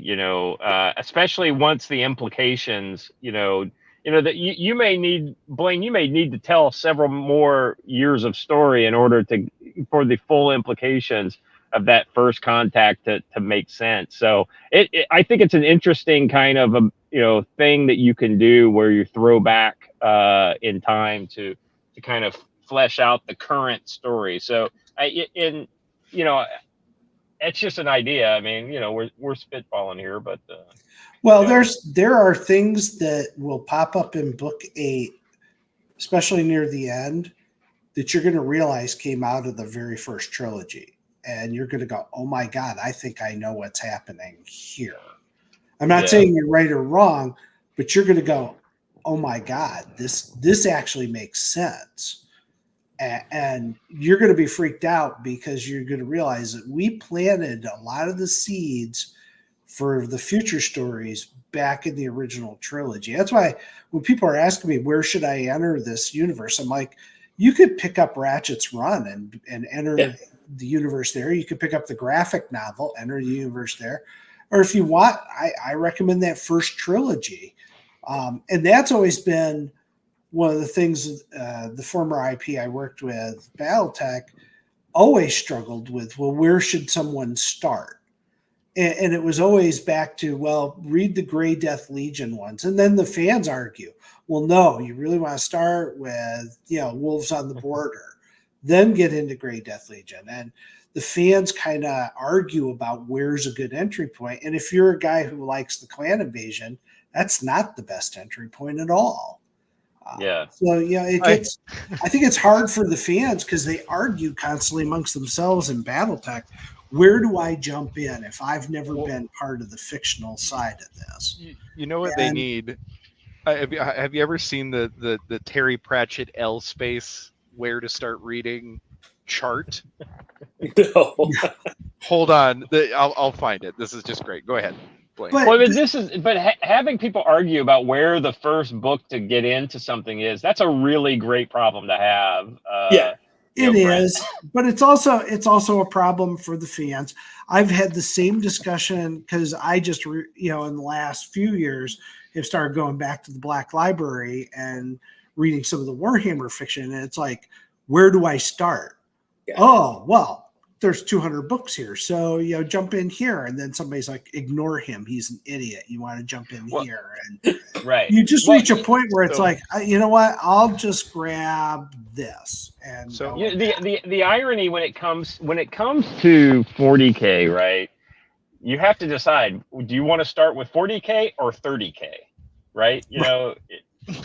Because the problem is if you say, oh, well, I want to know what happened with the whole kind of Horus heresy, well, then that's 85 books, right? It's just neither. You should start with TTS. Always TTS. How to get into 40K? TTS. What do you mean TTS? Oh, if the Emperor had a Texas speech, the famous Alpha Bravos thing that brought more people into 40K than almost anything I can imagine, where they summarize, condense, and memify the lore. I disagree. I think what you do is you read the first Gaunt's Ghost novel, and then Gaunt's Ghost is good. If you get sucked into that, then you're in, and then I would say go to lore. Gaunt's Ghost is good, but I'd start somebody. See, we can't even agree on this call with two Warhammer guys. Yeah, there's only two of you. Come on. I know. So, hey, real quick, this is my favorite thing ever. I am a huge Terry Pratchett fan. I know a lot of people have a lot of feelings about that, but shove it. I'm the one on the control board. The interesting thing about Terry Pratchett is that he wrote a bunch of his novels and he never wrote them sequentially, but they do follow an order. If you read between the lines and all the different things that happen, like the story advances, it advances in 1,000 different directions. And so readers eventually came up with this, and I'll point you before we get started to the fact that this is 2.2. That's funny. And that's not an exaggeration. It's gone through every one of those expansions since 1.0. And that's not because he has new stuff. It's because people argue about where things go. That's funny. It's a reading order with a legend. When it comes to Land and Sea, one of the things I'm enjoying so much is the fact that our characters don't need to survive. Like, we didn't hang the IP on a couple of heroes that must live. So our characters can die. And our goal was for the reader to learn more than the characters do, so that the reader can see the patterns better, to create that fog of war. Oh, yeah. So, to my mind, like, think of all the epiphanies where the humans learned that the aliens were coming, learned something about the aliens, and ultimately no one ever found out because the aliens killed them. Like, there's so many stories going on with a conflict on this scale. We are talking about a C2 land invasion that covers the world's coastline. Like, there are so many weird little things that have come up where you just like the little cutscenes from the trilogies where you have somebody on a ferry and all of a sudden the ferry is sucked straight down. They don't sink; they are sucked down. And you're like, what is that? Or they're hit by a giant moving lights thing under the surface of the water, and nobody knows what it is. Like, all those little moments. But Brent, the nature of your aliens really kind of dictates, that kind of interaction, right? I mean, these are not friendly aliens. These are aggressive aliens that view humans as just a kind of another biomechanical interaction, right? And it's all about learning, and killing and learning, and threat Well, perception and the more we learn, it's going to take time to really learn what their motivations are. How complex are they culturally, mentally, psychologically? There are so many things there, and the more we learn, I think the more it'll create more questions than it answers. Because this is obviously a very intelligent species with a technological level that, in many ways, dramatically exceeds our own. And a big part of that is that they went technologically in a direction we never went. So, yeah, there's so many things about them that are utterly alien. It's not just that they're from another planet; it's that they are very, very different than us. And yeah, I think the more relevant revelations over the coming years, with the way the plots and things that will come out, I think the truth is we could tell some truly amazing stories, much like Rogue One, where you are completely loving all the characters and they learn all of these things, and the truth is they all go down. Yeah. well, that's an IP we won't talk about anymore because they have completely talking about changing the canon versus adding to it. They've shown you exactly what not to do. Yeah, So let's just focus on the glory that was Rogue One, because that was a spectacular movie. yeah, there was a lot of good stuff in that movie. But really, what I'd like to focus on is the glory that is Land Sea Paradise Volume 1. I mean, and the thing I really want to kind of emphasize there is this is number 1. This is the Okay. first issue of, you've said 4, and I was recently kind of going through some things, and I wonder if it's not more than 4. I think we can do it in 4, but it I just love 6. I I I think what I haven't. You know how this works out, Blaine. You get an idea, then you start rehashing it, and then you realize things with this new idea. That I think what this is essentially the direct follow on to the first 4 books, and it may be all together, but it may not because I don't know where this thing is going to go yet. But we've talked about like, hey, so what happens? Mandy's Menace just can't fight for the next 5 years on Hawaii in a bubble, right? This is just something that can't happen. So what happens next? And that's where kind of maybe shifting characters and shifting some of the locales is what, and maybe they finally start getting some backup. In Hawaii, we talked a little bit off air last time about the significance of Hawaii and the significance of the tidal paradise. Yep. So I don't want to give anything away to the fans too early, but there's a lot of great information there that I would be lying if I say I knew exactly where this is going. No, it was fun. Our last conversation, off Yeah. air and stuff, where you asked me, he's like, big picture, how does this work? And I started giving you some more, like, pull the camera back and here's what's going on the bigger scale. And the look on your face is I could see the gears turning and stuff. You're like, oh wow, what would that mean? And like, yeah, that's actually the question. Well, I'm gonna get with you, Scott, because there's one of your characters that in book 9 I have a way of referencing it that may guide some of your storying. Oh, very cool. Yeah. In a really cool way, because there's human stories to be told, and I think there's a really interesting potential story that we could unleash here in a very easy way, and there's some fun things. I think people want to see the characters from the graphic novels show up in regular novels, and vice versa. You've showing some of the characters that we did in the novels, you're showing them to the fans for the first time. Yeah. Well, and when you talk about kind of jumping on points, one of the things that I was very conscious about is the fact that because I'm building off of the novels, I really needed to kind of get people a catch up. And they get about 3 pages of kind of story and catch up to kind of learn some of the basics that we learned in that book 1. And I used dialogue from the book, and I adapted that, into a scene. It's about a 2-page scene in the beginning of the of Land and Sea, and so it's really cool. I had to condense and adapt for sure some of that because just the nature of the medium. But ultimately, it was very cool being able to draw from that novel stuff and add it into the beginning, so that I mean. We don't touch on those characters again in my story, but or maybe we do. Maybe maybe that becomes a bookend. So who knows? Maybe that's a regular kind of check-in with those characters, so that down the line, when maybe 4 years down the line, when we bring the graphic novel series in line with the book series, maybe we've got Slade coming to Hawaii for reasons, right?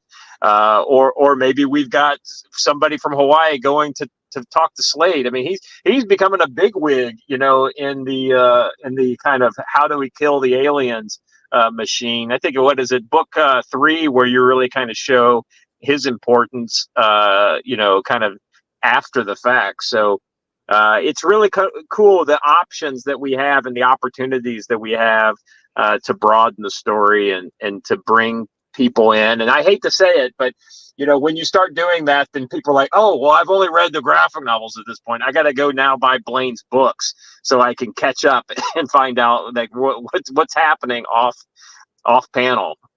Well, I think fans like that, and Yeah. that's what fans have looked for. And I look at other IPs that are out there. You look at Galaxy's Edge, and I'm thinking just of the Wargate IPs. You look at the Warlord stuff. You look at some of the stuff that other authors are doing. I'm sorry, those things all are screaming for a graphic novel treatment beyond the normal novel storyline. And I think that is worth 100% exploring. And I've had a couple of other authors reach out to me and they're like, I'd love to get involved with graphic novels. I don't know anything about them and I don't have any time to dedicate to them. I'm like, you're missing a great opportunity. The opportunity's out there to take what you've written and turn it into an IP. And I think that becomes a really cool thing for a lot of people. Yeah. Oh, and our numbers are up, by the way. Yes, they are. Yeah, let's get an update here. All right, I can't see it. 23,129. Very cool. How many backers are we at right now? 387. Yeah, 387. All right, awesome. Very good. Appreciate all you guys jumping in kind of in the final hours. I mean, we're going to be wrapping up here in about 15 minutes, but that is not the close of the campaign. The campaign will close about 5 hours after we close it out here. So, last opportunity for sure to get Cover D. That will be gone after this. Unless Brent tells me to make it available again for people, but I love how popular it's actually been. But no, I think the unusual, the collectability of it, I think that's actually a pretty cool thing. I really do. Yeah, I think having exclusive items, I think, is very key to this whole kind of genre of crowdfunding graphic novels. And the cool thing is that I watch it real quick. Go scroll down to Cover D and see how many people have backed that cover. And 21. I just want to give an example. All right, so Cover D, Brent cover cover Delta. Yeah. I thought you said cover Bravo. 41. Oh, okay. So 41, right? So the idea on Cover D is that we're gonna probably print the number of covers that we have to kind of push out there to people, and then do a 25, maybe 30% overage for if we have to reship somebody's who gets lost or broken or whatever in shipping, and then then what I'll do is I'll probably give the rest to Brent, and then that's something that he could sell at cons and things like that, or give away as actually, things like that. I was wondering about this, Scott. In the future, when it's complete, are we considering putting out a omnibus book, all of the smaller books combined into a larger? Okay, good. I think so. So here's the thing, right? And I'll let me talk about D real quick, and then we'll talk about how this campaign and the graphic novels work. So, when if there's only 70 people, for instance, that are going to get cover D, right? So we'll get those 70 plus about 30. So we may get 110 copies of cover D. What that means is that you have bought something that's like one of 110, right? And I would be able to let you know when we print the actual campaign what that is. So fast forward the Land and Sea series 10 years, right? How collectible is something that's only like one of 110 going to be? That's the great thing about this. And so, Watcher, you say, well, are we going to be able to do omnibus? Well, the interesting thing here is that there may only be when it's all said and done, with Land and Sea Paradise Book 1, of all versions of the cover, there may only be maybe like 1,500 copies out there in the world, right? Yeah. Of the first printing of this book that was available on this campaign, right? And we will sell those extra copies that don't go out to members of the initial kind of class that backed this campaign. Like, for instance, when book 2 comes out, we'll have some of our overages will be available on that campaign. But the advantage to people who are backing this current campaign is that you got it at $25, right? If you buy it on the second campaign, it's going to be 30. Expensive it's going to be, yeah. It's good because you want to give people, and then once it's gone, and then we start looking at reprints and collected trade paperbacks and things like that. Real quick, I will say that I very much wish that our publisher that we're going through had a method of doing like a numbered thing for this, where each of them could come. You know what I mean? If there's 1,500 printed, then you have numbers 1 through 1,500 printed somewhere on the inside of the label. I mean, I'll be honest with you. The way you do that is with a Sharpie when you. No. I can and will physically do it if you want me to. That's fine. But what I was meaning is, I wish there were a way to have it nicely printed. Yeah. Well, so what we have that we can do is, I'm sure that I will be in the States and co-located with you at some. I don't know that I will be for this one. Anyway, in future ones where I'm actually in the States, I'll actually go and I'll sign every copy, and we can do a numbering kind of scheme on them. What we can do for this one is the signed books that come. If you look at the featured tier there, you get all 3 books, right? And what's special about this? It's not just putting all 3 in it. The cover A version is signed, right? And so what that will be is a book plate that's put into each one. Now that could be numbered, and that will have my signature, it will have Blaine's signature, and it will have Brent's signature on it. So it will be. We're each going to put a different number on it, just to confuse you.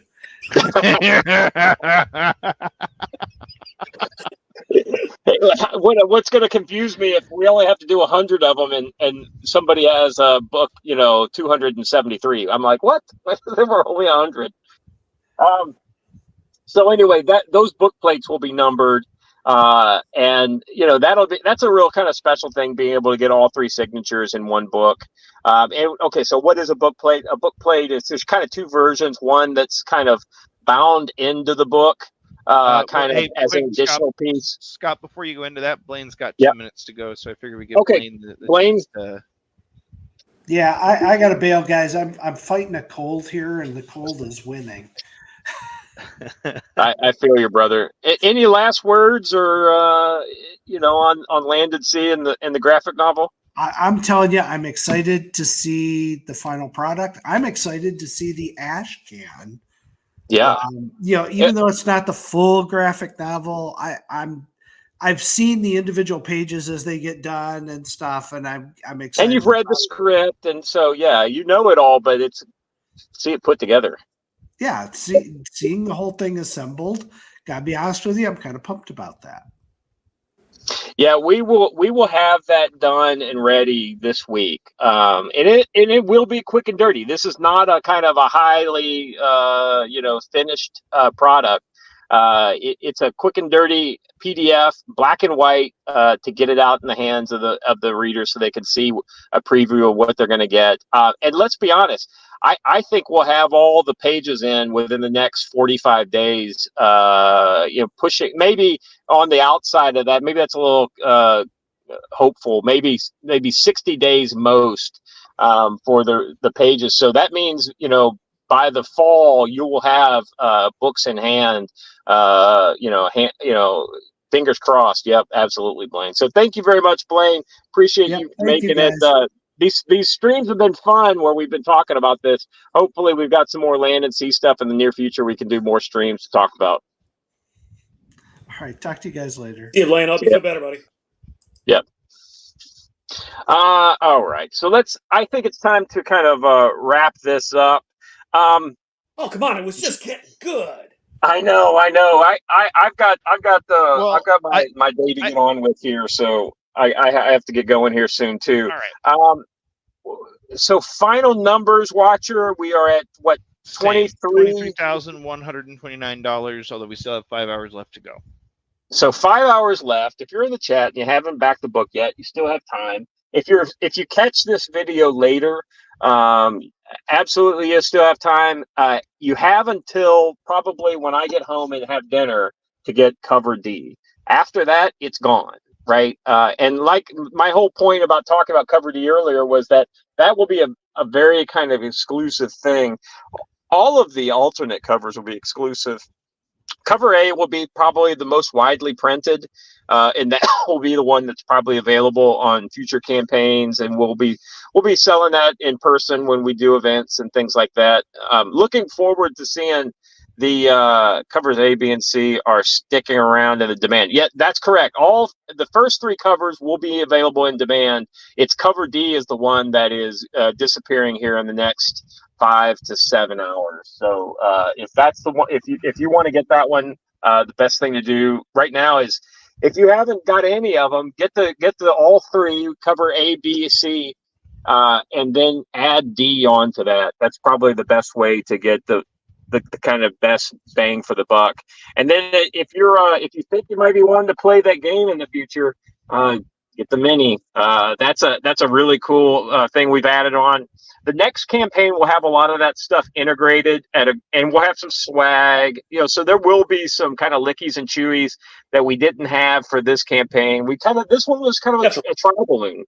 We really wanted to go under promise and over deliver on this first one. We knew that there was a lot of things, especially on the game side, that we could have added, but we chose not to because we didn't want any delays on any element on the game and things to delay the delivery of the graphic novel, because we knew there's another graphic novel right behind this one.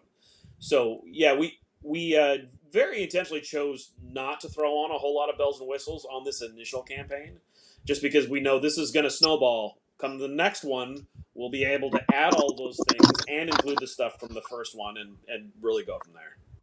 Right. I've got an idea potentially for how we did the physical ash can story on the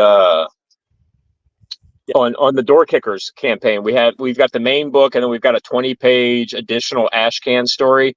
I've got an idea for something along those lines for the next story, for the next campaign. So we'll talk offline about that. I think it might be kind of a no-brainer, but anyway, I just wanted to hint that out to the public that we may be seeing a physical ash can built into the next campaign. The idea would then be that we would collect that ash can into an omnibus story at a later date.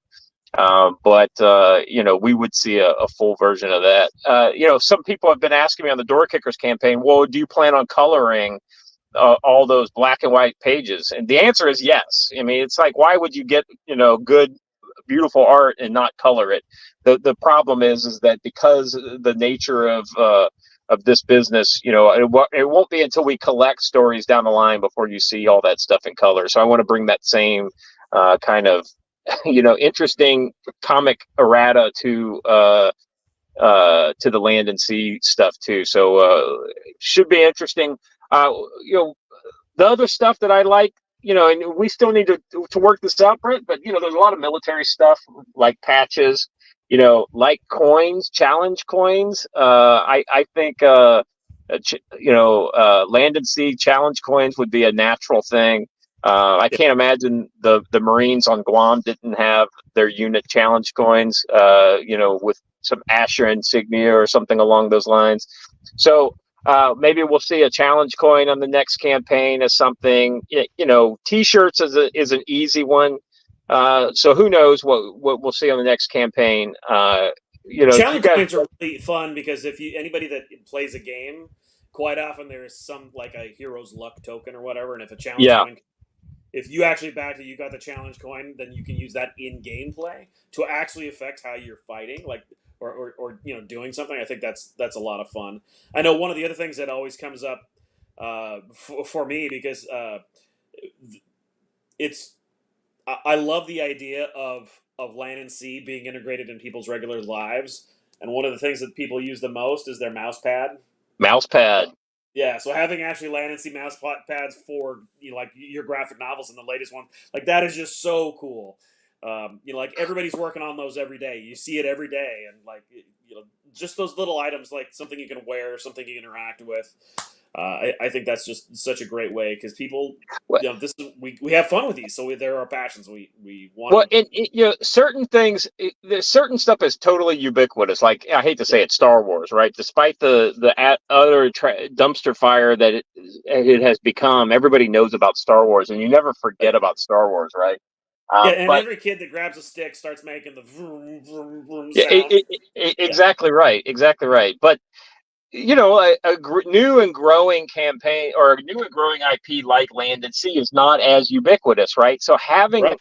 these household items with When Land are and we Sea gonna on get it, her? it reminds the fans of the thing that they have decided that they love.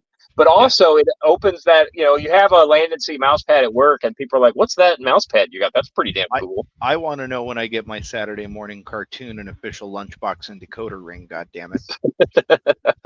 Oh You're man, do like, you have any idea how hard it would be to make decoder rings I nowadays? know. Yeah. Yeah. We could print them. Yeah, 3D print your own decoder. That actually is awesome. That's a good idea. I want a little like a Land and Sea Enigma machine, like We could like legit. You have no idea with a 3D printer and just releasing the STL files and saying, "Go make it." By the way, here's an assembly video or something. You have no idea how simple that would actually be.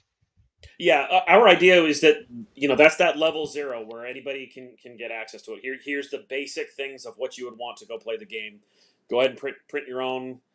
Print 1,000 copies. Get But them in the hands of anybody. Just so go for it. I'm going to say something unpopular, but I have seen multiple people start to pull this off. With the aid of some of these easy to access, very cheap and or free video generation bots, people have started to make their own cartoons and stuff like that, and start to have voice Yeah, actors it'll in be there cool do to see different parts of it. what that evolves into. are you talking about like the AI stuff? I am, Yeah, I mean, and have you seen those talking about retro cheap ways. well, the retro trailer Oh, videos those are that are out great. there now? Yeah, I yeah, mean, yeah. I forget what the channel's called, but yes, I'm kind of addicted to those. yeah, the But yeah, 1950s Star Wars version. Yeah, legitimately though, I would love a land and sea. You'd have to kind of tone. Well, I don't know. I guess you wouldn't have to tone it down too much. I guess like to GI Joe levels, I suppose. Like you just never show people getting torn apart. You just kind of flash white and then fade to a different scene or whatever. Yeah, that's a good question because there's certainly ways of making the universe accessible to anybody. It just depends on which part of it you're showing. Yeah. Oh, Warfare is warfare, and you can't candy coat that. But that doesn't have to be the part that's dead center on your. oh, I'm yeah. being told that we need to recheck our numbers, and we have a couple more rhinos that have been purchased, so we are now at $23,280. Thank you, Oh, Nice, awesome, awesome. fantastic. Thank you, gang. thank you very much, Battle Brother Lyle.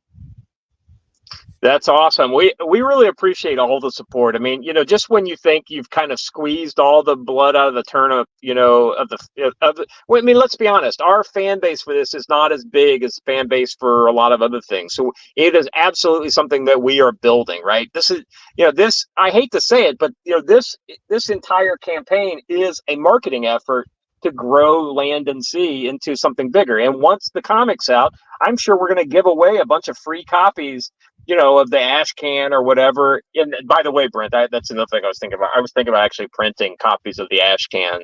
Yeah, Yeah, they like should cheap, be really cheap. like cheap print too, right? Yeah, like that's a like full- mag, like yeah.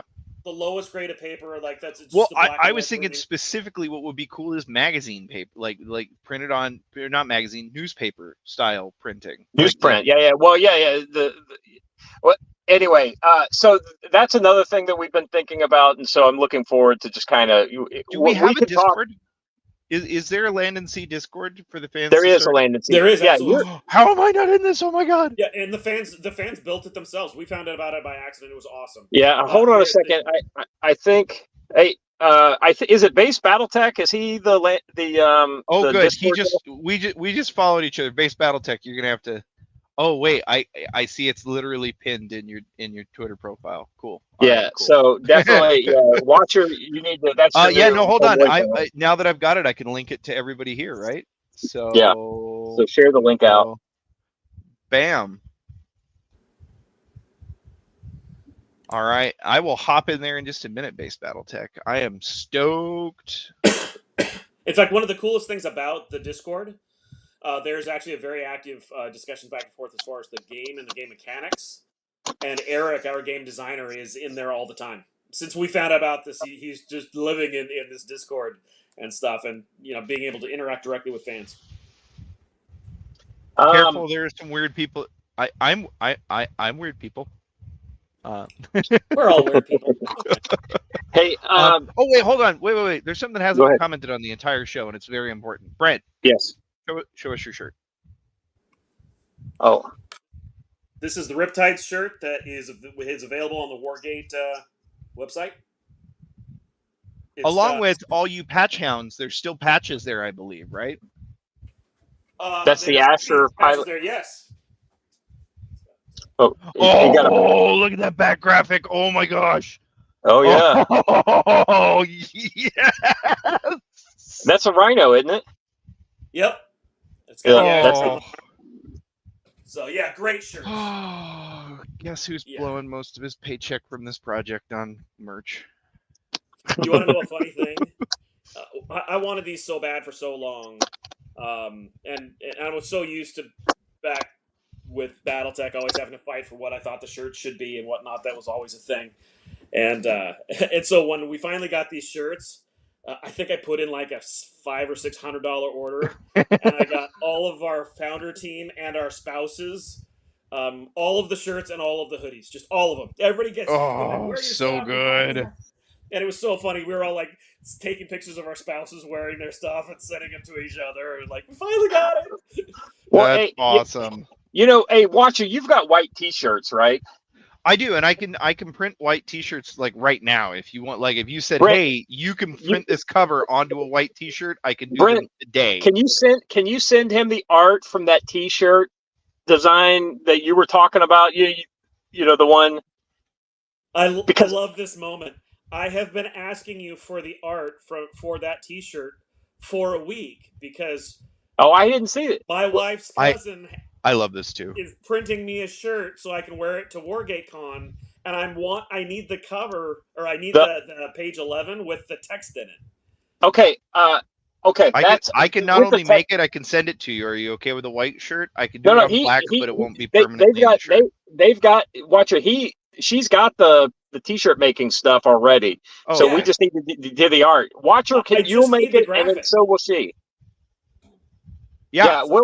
We'll coordinate after the show. I think we can get this worked out, and I think we can get shirts sent out to some people. And Watcher, you should be making your own shirts. Are you okay if I do that? We'll call them prototypes. You're not selling them. Yeah. You're making them to wear. No. That's kind of what I'm saying. I want to wear them around the store. Yeah, you should absolutely be doing that. Well, and we've got an event for my YouTube channel that's going to be going on the 2nd, 3rd, and 4th of August in Montana, and I'd like to. I have Oh. some Yeah, I guess land we and should sea say. t-shirts. I guess we should say we've already tossed the invite to Blaine, and he can't make it. But Brent, in the incredibly offhand chance that you happen to free up your schedule around the beginning of next month, you should head to Montana. We'll let you shoot some machine guns. It'll be a good time. Oh, okay. So quick pause. Beginning of next month. Next month is August. Yep. The beginning of Second, August, third, weekend and fourth. Right? 2nd, 3rd, and 4th of in August. Indiana. Yeah, that is the weekend of Gen Con. I Oh, yeah. figured that was going to be bad. Yeah. Which is unfortunate because the truth is, at the end of August, I will be in Montana, so I'm all for shooting shots. So. Oh man, yeah, we're going to be doing a thing with one of our partners, Shield Arms. Yeah. So. Yeah, Well, we've got a little. I guess you could call it an event or a mini con type of thing with and it's all around. Oh wait, stop. Any chance that I could get a small anything at all, just something that I can take to that con just to show people? You from should be Land wearing Sea. shirts. Oh no, of course, but I mean, can I get a rhino by then, or something? Do you need a? Or a lion? I'll just order another lion. Maybe. No, the rhino is the thing to send you. Because I'd like to be able to show people because we got the campaign will be active, and I'd like to talk about the campaign. This wasn't even something that I even thought about, but yeah, we're gonna have a lot of people there, and to have something they can touch would be kind of cool. It would be really, really cool. The thing is, I need all the miniatures that we currently have. Are we still? No, broadcasting? totally fine. Okay. Yeah, we're live. We are still broadcasting. By the way, I tell you what, let's wrap this up. Let's wrap it up first, and then we'll talk backstage. So, all right. Yeah. All right. Chat, we appreciate your guys' time. You're seeing a little bit of the sausage being made here. It's kind of fun, but at the same time, we all need to get going too. Final words, Brent, about the campaign and about things to come. Yeah, so this is how much I love Land Sea and what we're doing, and I'm so enjoying it. I'm actually gonna jump in and buy all the books because I never know when my comp copies are coming. So once we're all done, before my cover goes away, I'm gonna get in there and get one because I want it, and that way I'll know when everybody else is getting their books. Hey, that's how much we love this. Hey, Brent. I think I can get you the clean sweep link. So that's the all 4 books, and that's everything. Yeah, that's what I want. Okay. All right, we'll get that to you here.